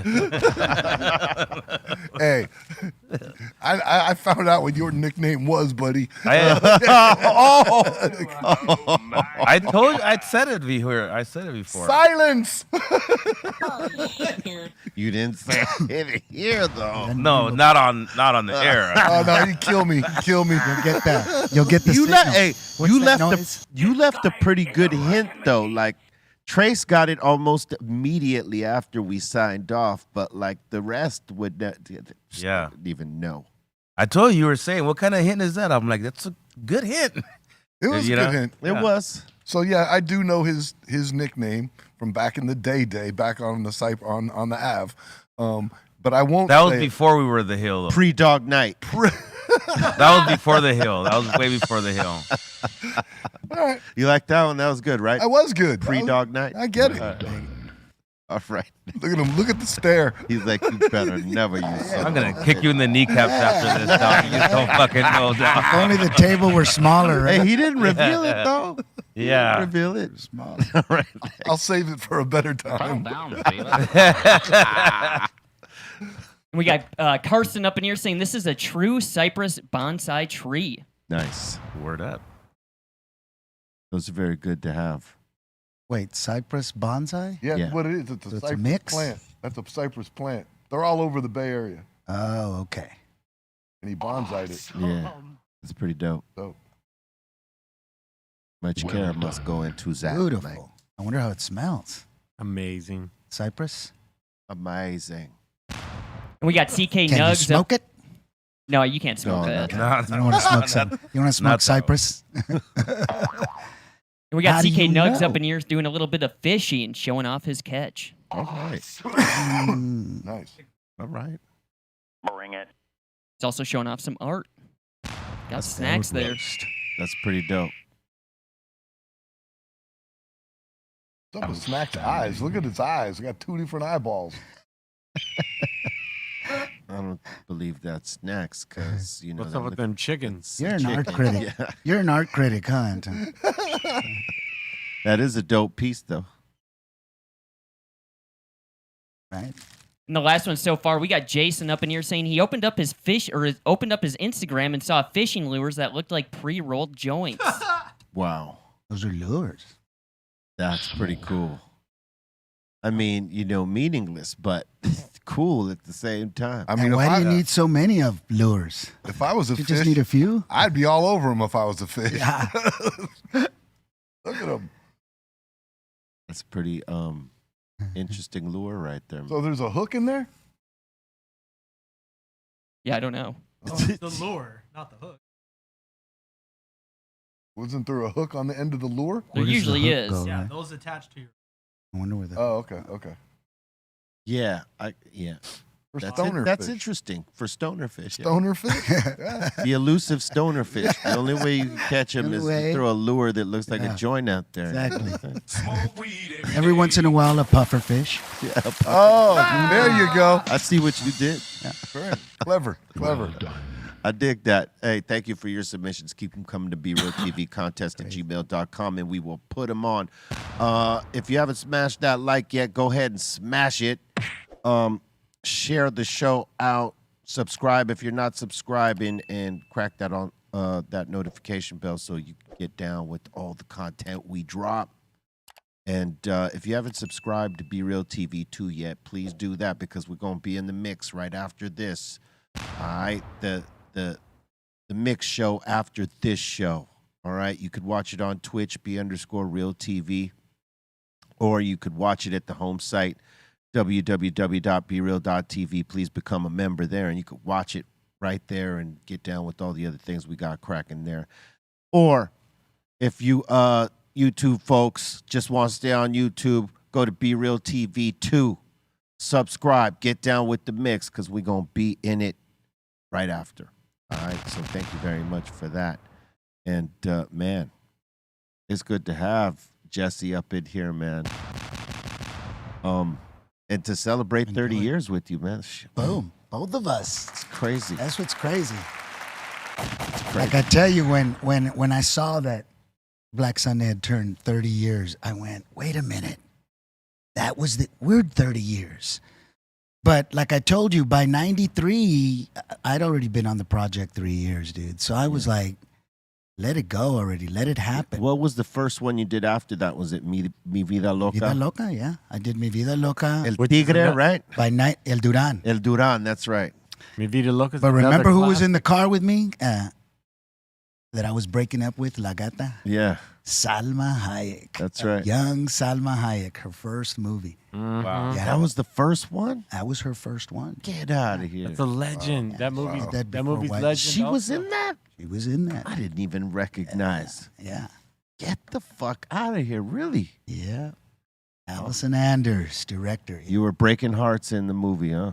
Yep. Yeah, I know. I watched it. I Yep. just did not realize she was one of the broken-hearted. All I had to do in that one was cruise in a badass bombita Yeah. and look cool. And flex. That one was easy. Yeah, they had you flexing in that one. This was after, I'm telling you, 2-3 years of hard ass work on Blood In, Blood Out.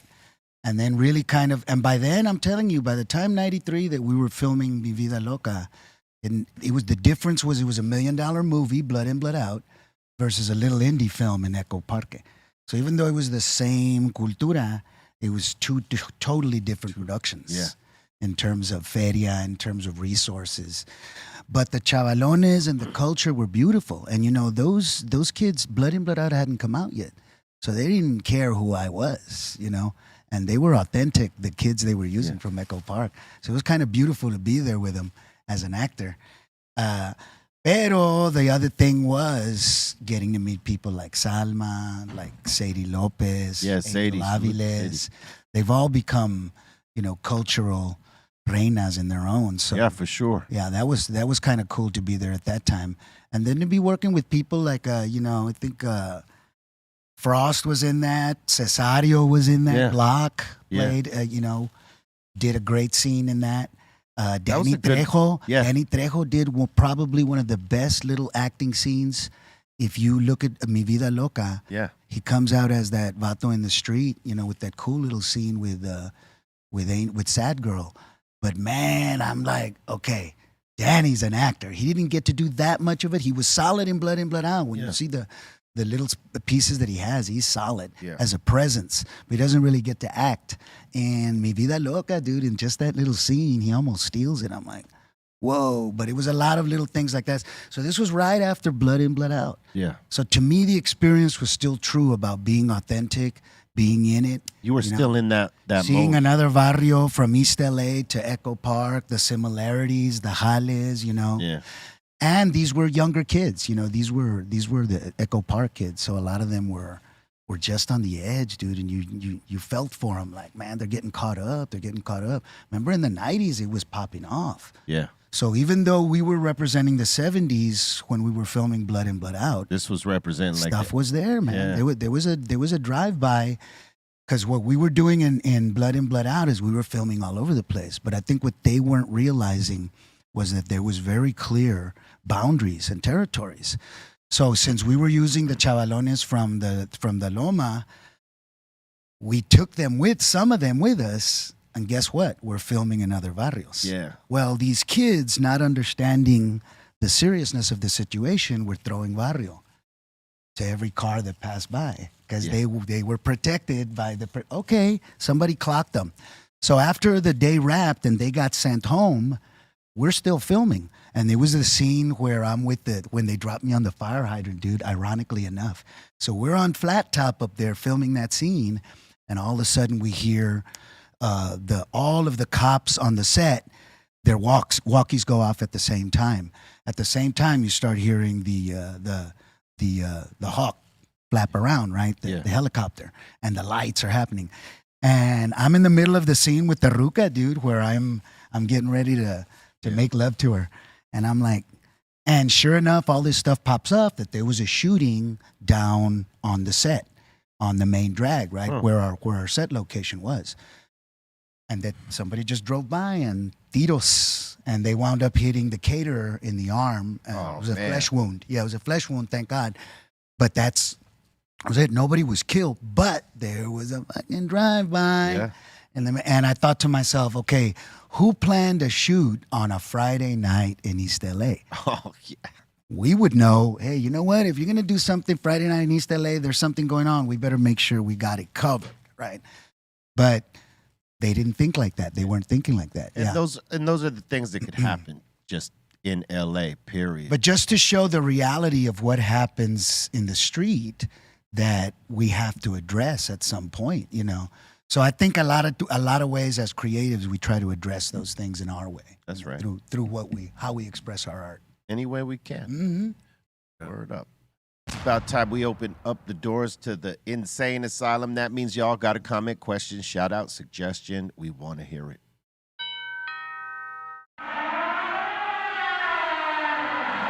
Welcome to the Insane Asylum. All right, let's do this. First one up of the day here. We got Jonathan saying, Jesse, I appreciate you being here on the Dr. Greenthumb show, and thanks to Be Real for having Jesse on. Yeah. Thank you, man. Thank you, Papa. Really, it's my honor to be here, brother, really. Like I said, I've been a fan, but also a friend.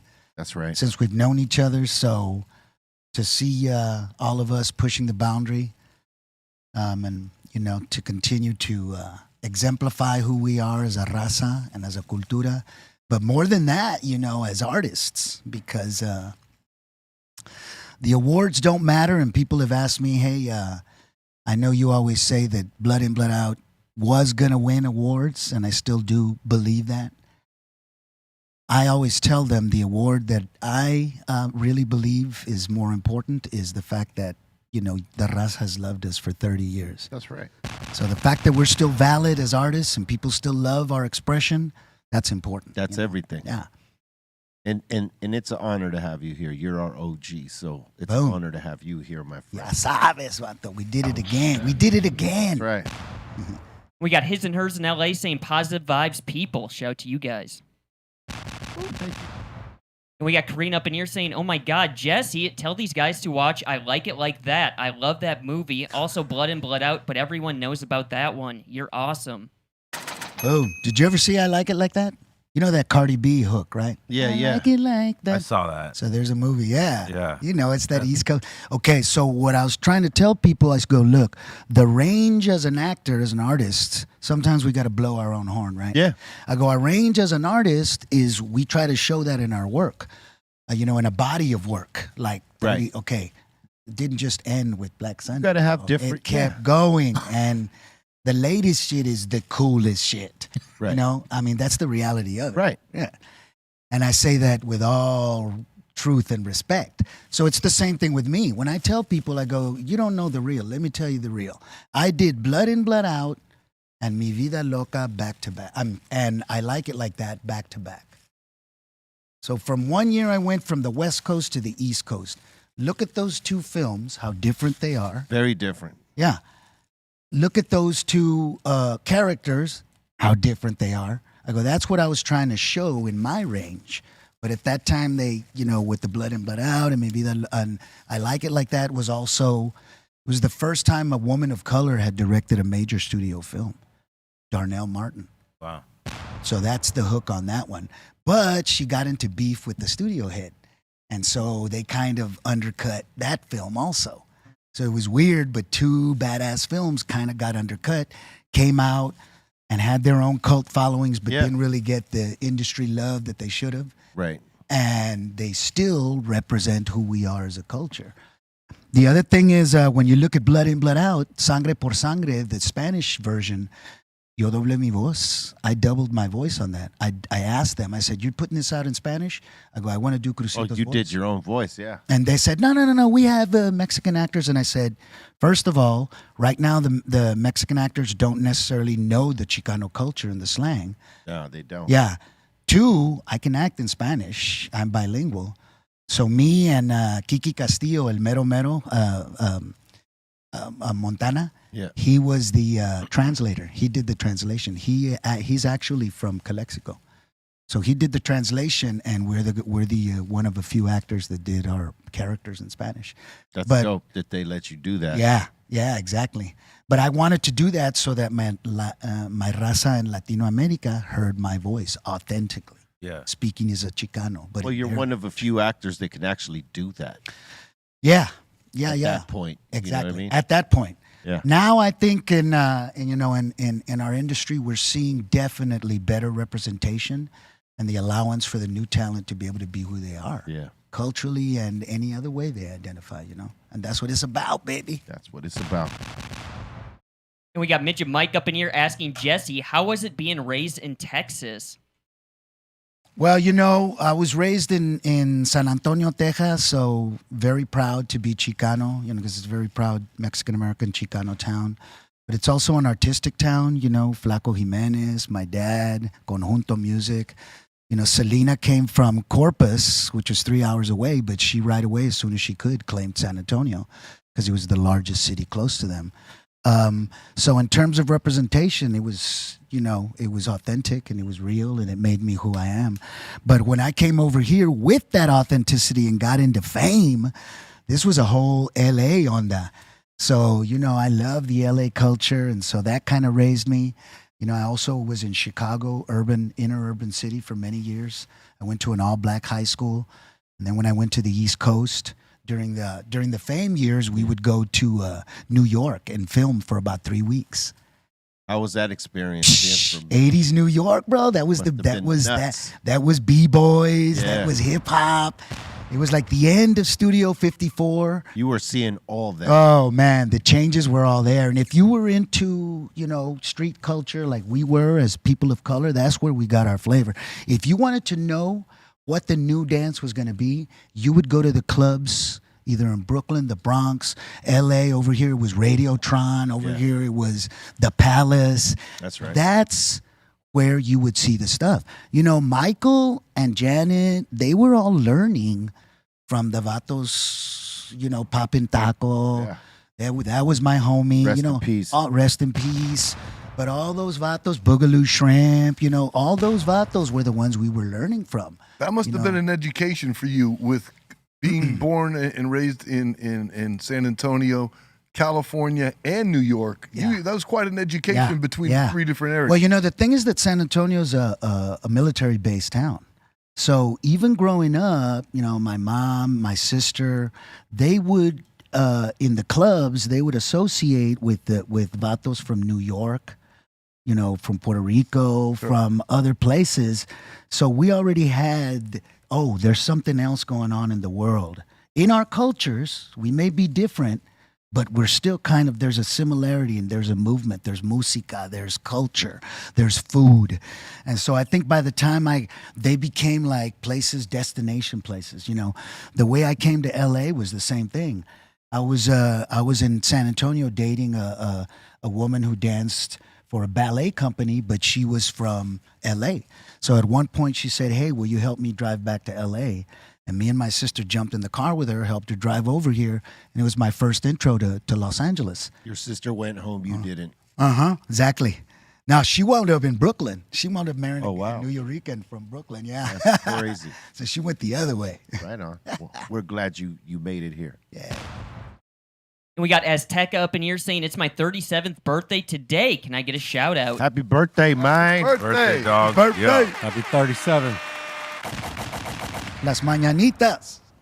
Do you sing Las Mañanitas? We never have, no. Nah. Not this one. They both. Not here, I mean. It's been sung, yes, but never. Never on the Dr. Greenthumb show? Come on, Bolton. I was going to Come say, on, you guys should Bolton. teach Well, it's me. got to be when somebody at the table, it's their birthday. That's Yeah. We can't sing it to the, Yeah. Because we'll have Bolton sing it to him real quick. Let me learn the lyrics this week. Oh, boy. Come on. Yeah, I dare you. And we got Karina up in here again saying, I'll catch the show later. Just wanted to chat to Jesse. Thanks for being on the show. Y'all are awesome, and snacks are on the way. Peace. Well, thank you. Thank you. Thank you, baby. And we got Marcel up in here saying, shout out to the table. Jesse, I'm a big-time fan, and shout to Trace and Sendog. Same team. Yeah, man. Tuesdays. Gracias. Love coming in here on Tuesday. Yeah. A lot of fun. Big shout out to La Dreamy. And we got Midget Mike up in here again saying, Jesse, how was it working on Scooby-Doo Monster in Mexico? When we did those Scooby-Doo things, I was actually working with the original cast. So I got to work with Casey Kasem. Wow. Yeah. Wow. But the character the guy who had played Scooby-Doo's voice had passed on. So Casey Kasem did Shaggy and Scooby at that session. Wow. But I got to work with the original Velma, I think there was a couple of them that had already moved on. Casey Kasem was doing Shaggy, bro. Remember? Wow. Yeah. Yeah, he was the voice of that. He was our animated stoner, remember? Okay. We already knew. Come on, everybody knew about Shaggy, right? Yeah. I mean, even as a kid, he was like, him and the dog. Wait, yeah. He had the stoner That's what a dog. Scooby snack was, man. And we got Marbell up in here saying, please stop showing Colton on the camera. My eyes hurt. It's too hard. Come on. He's got to dim the light in there. Yep, we got to go back. And he's also saying, Sen, you know why I'm here. Do you swear to tell the truth, the whole truth, and nothing but the truth? So help you God. What is the nickname? Thank you, cuz. Oh, man. You needed to swear. You know, What happens in Vegas stays in Vegas. Yeah. I don't know. Tune in towards the end and we'll think about it. How about that? Hey, that's fair. That's fair. I already know where it's going, but that's fair. Sounds good. Sounds good. Sounds like a good compromise. All right. And we got Marbell again saying, real chill. How often do you think about when Sen made you walk, and how long was the walk? I want Colton to walk the same length. Wow. They still talk about that. Incredible. What's the walk? It was 26 miles. It was a marathon? He got mad at me Walk one the night, marathon. Oh. right? Because I was supposed to give him a ride home, right? But that at the last second, I got myself a date, right? So I told him, I go, man, just wait here at my mom's crib until I come back, and then I'll give you a ride home later. It'll only take a minute. That's too hard. He was stomping down the street, mad as heck. Yeah. And I was very stubborn at this point in life. You didn't wait? Yeah. And then he yelled at me. Oh, okay. He yelled at me before he left. He goes, "Oh yeah, and if you want to practice tomorrow, you gotta come to my house." And walk there. Yeah, I'm like, I walked all the way to Gardena from Southgate. He actually did. There wasn't any Ubers in those days? No. This was in 1990. Oh, that's too hard. How pissed is he that he's still talking about that one? No Ubers. It happened. What can I tell you? Yeah, no Ubers and potential high drama. That's something that you can work out in group therapy. I was going through a lot of gangbanger neighborhoods at this point. That's what I'm telling you. You know what? I actually expected to see him waiting there at my mom's crib when I came back home.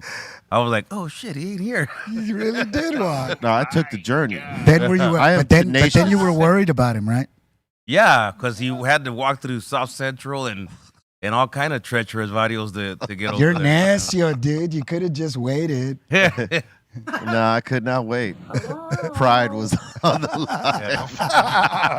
When I start to think of like how many like actual hoods that he crossed from this hood to that hood, Wow. Like the buses, buses going where I Warriors. lived. The buses going where I lived had stopped running. So That's I like had, the Warriors. So I had no choice but to walk.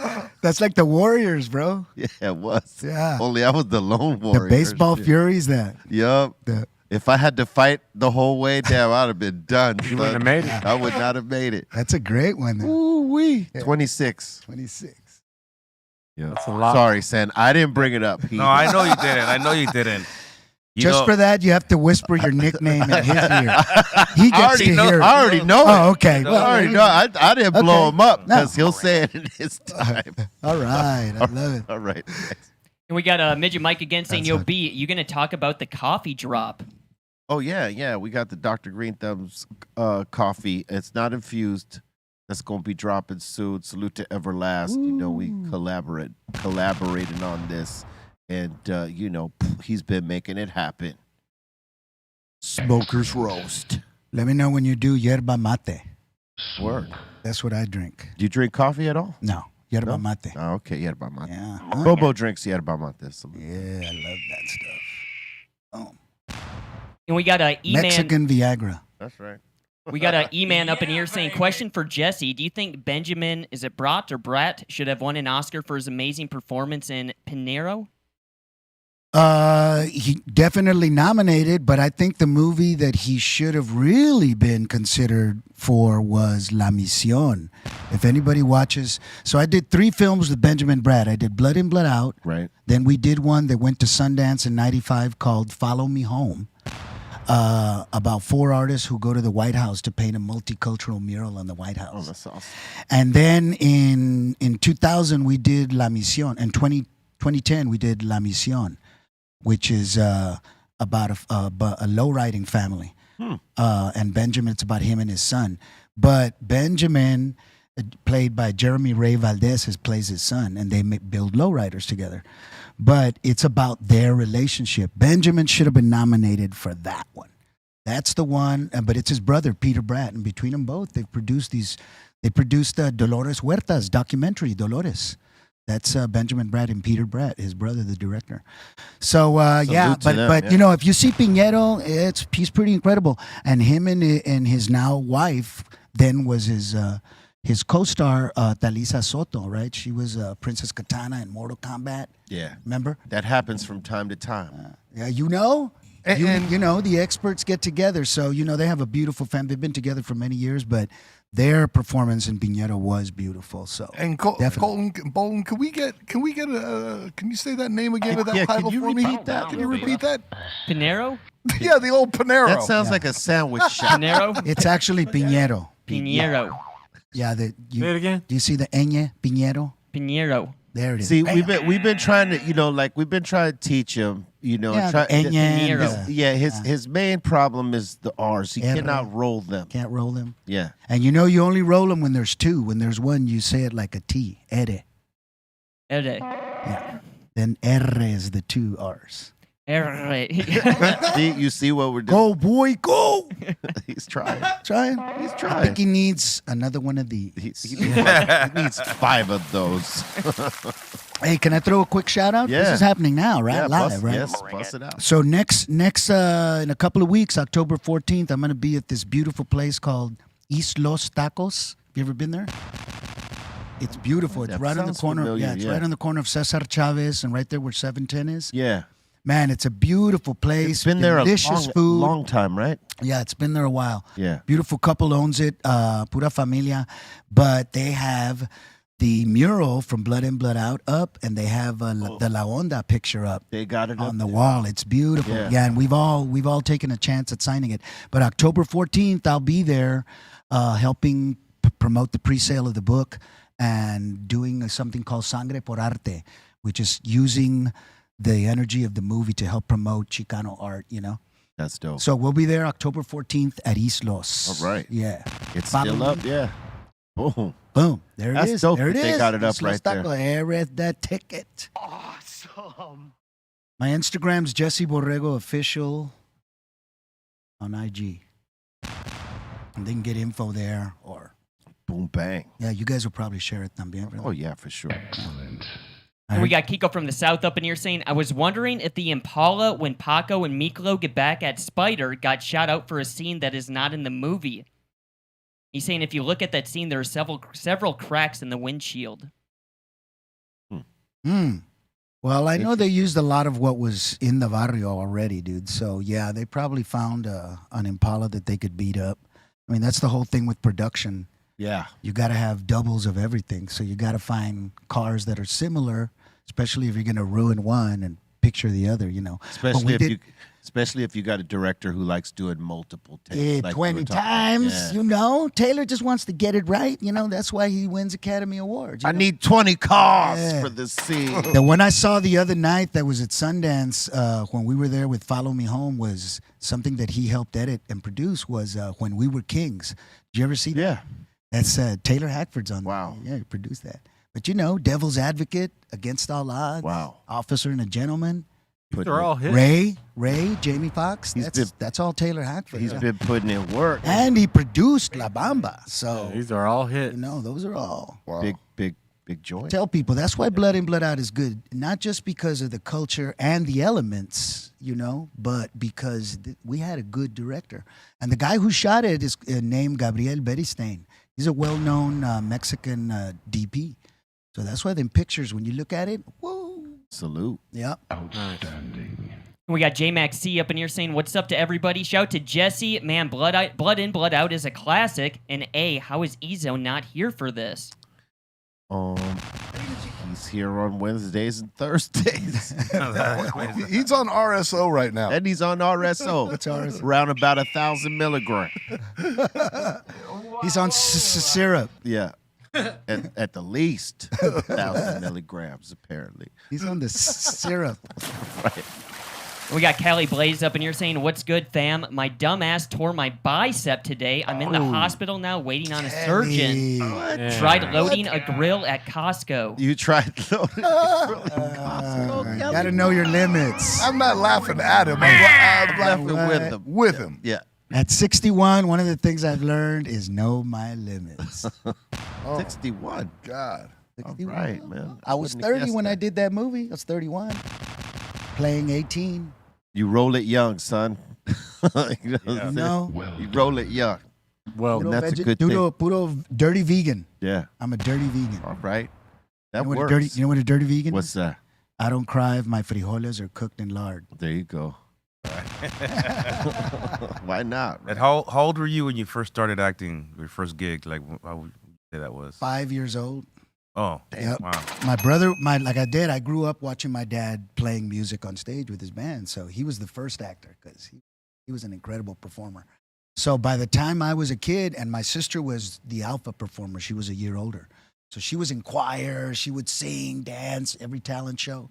So she drugged me along as her dance partner because I was a year younger. So I learned how to dance, and learning how to sing was just emulating my dad. So at 5 years old, I was already performing on stage.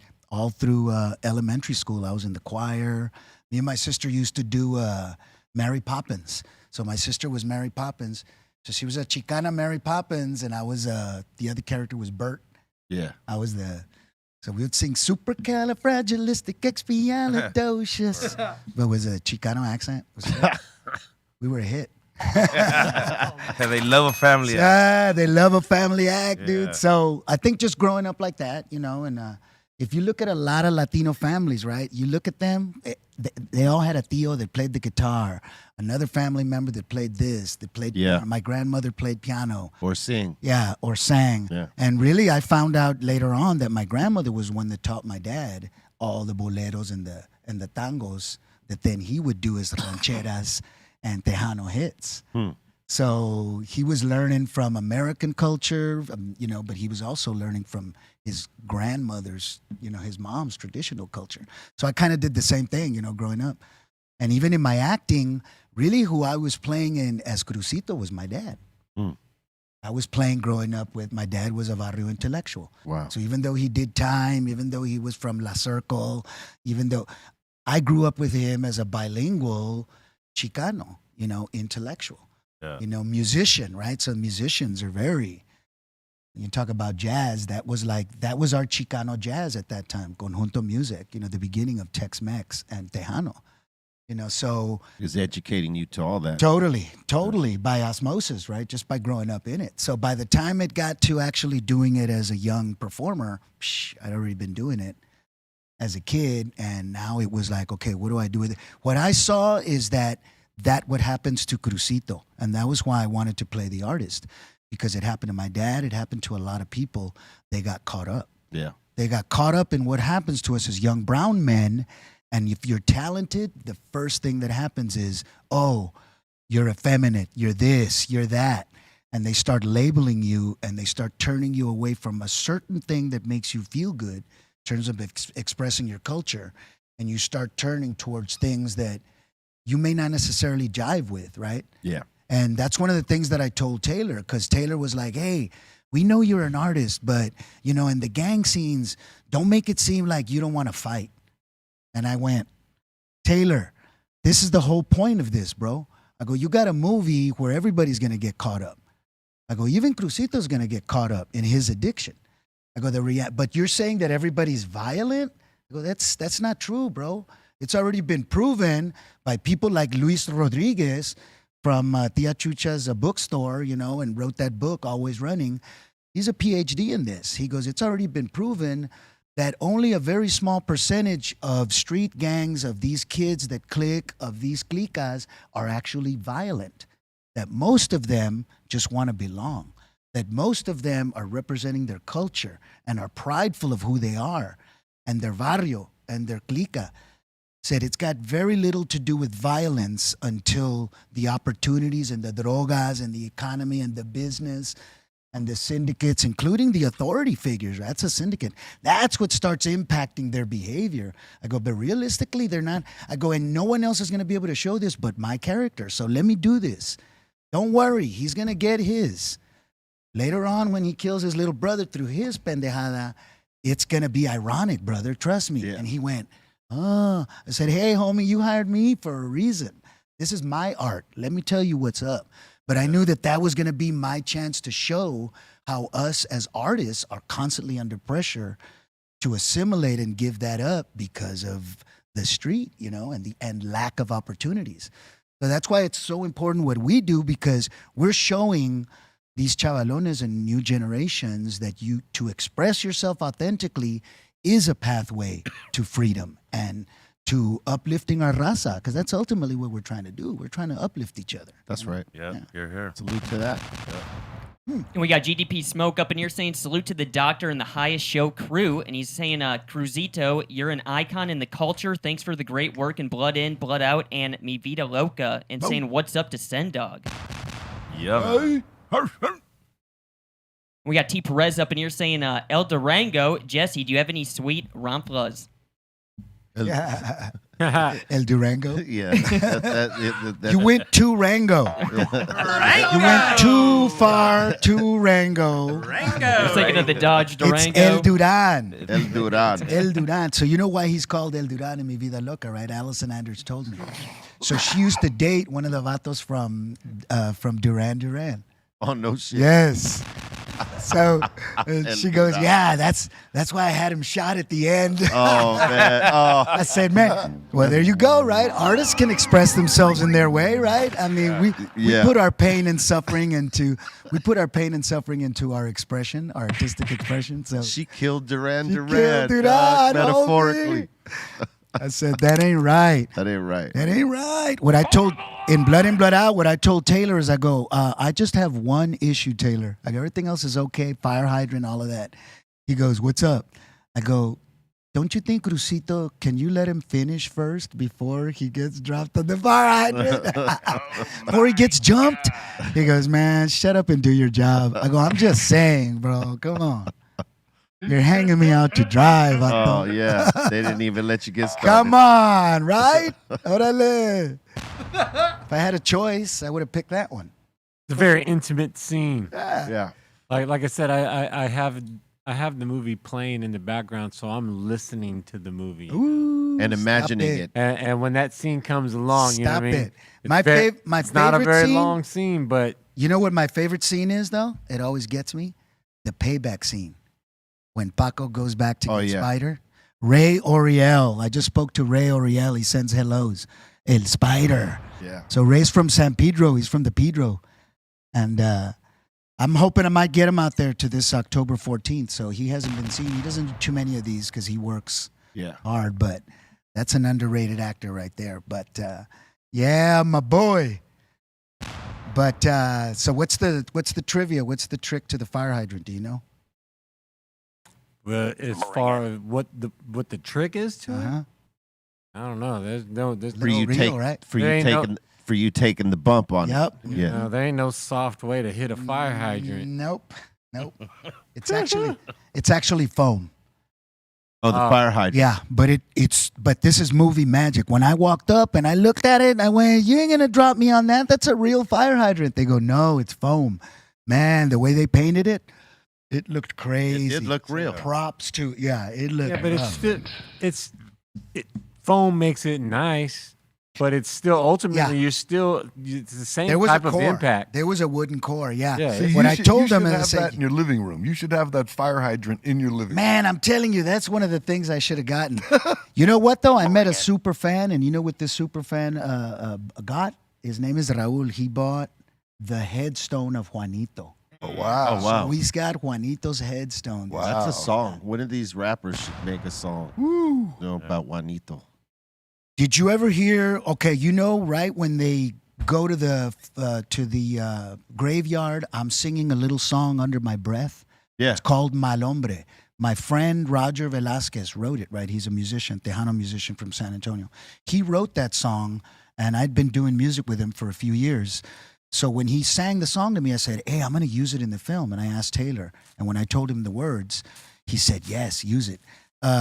So years later, I told my friend, hey, did you ever record that song? You actually get a credit at the end of the film, right? He goes, no, I never recorded it. Wow. So we recorded it with mariachis, and it's on YouTube. Really? We actually shot a little YouTube video where I Gotta not check that out. Yeah, it's called Mal Hombre, Roger Velázquez, featuring Jesse Borrego. But it's a beautiful song, but it's a bolero, Yeah. and it's exactly that type of a groove, dude, where it makes you cry. That's what's up. Hey, how many more you got up there? We got about 7. Let's go. We got Axel up in here saying, "What's up to B, Sen, Jesse? Can I get a birthday shout out?" Happy birthday, man. Feliz Birthday, dog. cumpleaños. Woo. And Axel's saying, "Shout to the homies and my brothers, Vatos Locos forever." Vatos locos forever, carnal. Forever. We got Aaron up in here saying, "The highest point in the universe directly above Sendog's brosha is called the Zenith." The Senate. All right. I like that. Instead of the summit, the Senate. Yeah. All right. Good one. And we got Midget Mike over here saying, "Yo, B, the walk home, did you come up with a song?" No, I did not. I was angry. You should All I have. thought, all I thought about was trying to get home, though. That's the Because it title. was so far. That's the title. Yes. Just trying to get Just home. trying to get home. That's what the title should be called. It took me a long time, baby. How many The steps? mission. I didn't stop. How many steps? Oh, how many? I don't know how many steps Shh, that can you would. imagine Oh, if you man. had the steps counter? Oh, if I had the Imagine. steps counter back then, I would have been able to throw that in his face. 2,500,000 steps. Is what you made me do. You made me do 250,000 steps. I mean, 5 miles is 10,000 steps. So I mean, the question everybody 26 miles. Yeah, how everybody many, wants how many? to know, Sen. How many is it? Did you get some? 5, 10,000 for every 5. So get 40, almost 50,000. Yeah, over 50,000. Yeah, 55,000 steps. 55,000 steps. That's what I had on my back. Did you get? Did you get laid? That's what Trace is asking. I knew you weren't going to He let did. that go. He said he came back. Oh, man. I think that Next means question. he handled business. Next question. All right, next question. We got OG La Skate pregunta es Show. necia. We got OG Skate Show up in here asking Jesse, "How did you get on Married with Children?" So Christina Applegate was a fan of Hell Fame. So I knew her from back in the day, from hanging out at television events. We were good friends. But she was a fan of Fame, and she was a dancer. So when the show hit, and I remember her telling me when, I'm on this new channel called Fox and this new show. And we were laughing because in those days we'd go, Fox. It ain't got no acronym. It ain't gonna make it. Right. It ain't ABC, NBC. But years later, it blew up. Yeah. So she calls me up and she goes, "Hey, I got to dance with somebody." And I said, "Cool." I said, "What's the character?" She goes, "A janitor." I said, "I don't play janitors on TV." She goes, "I know you're a serious actor, but he's a hot janitor, and I got the hots for him, and we do a lambada dance together." I went, I'm in.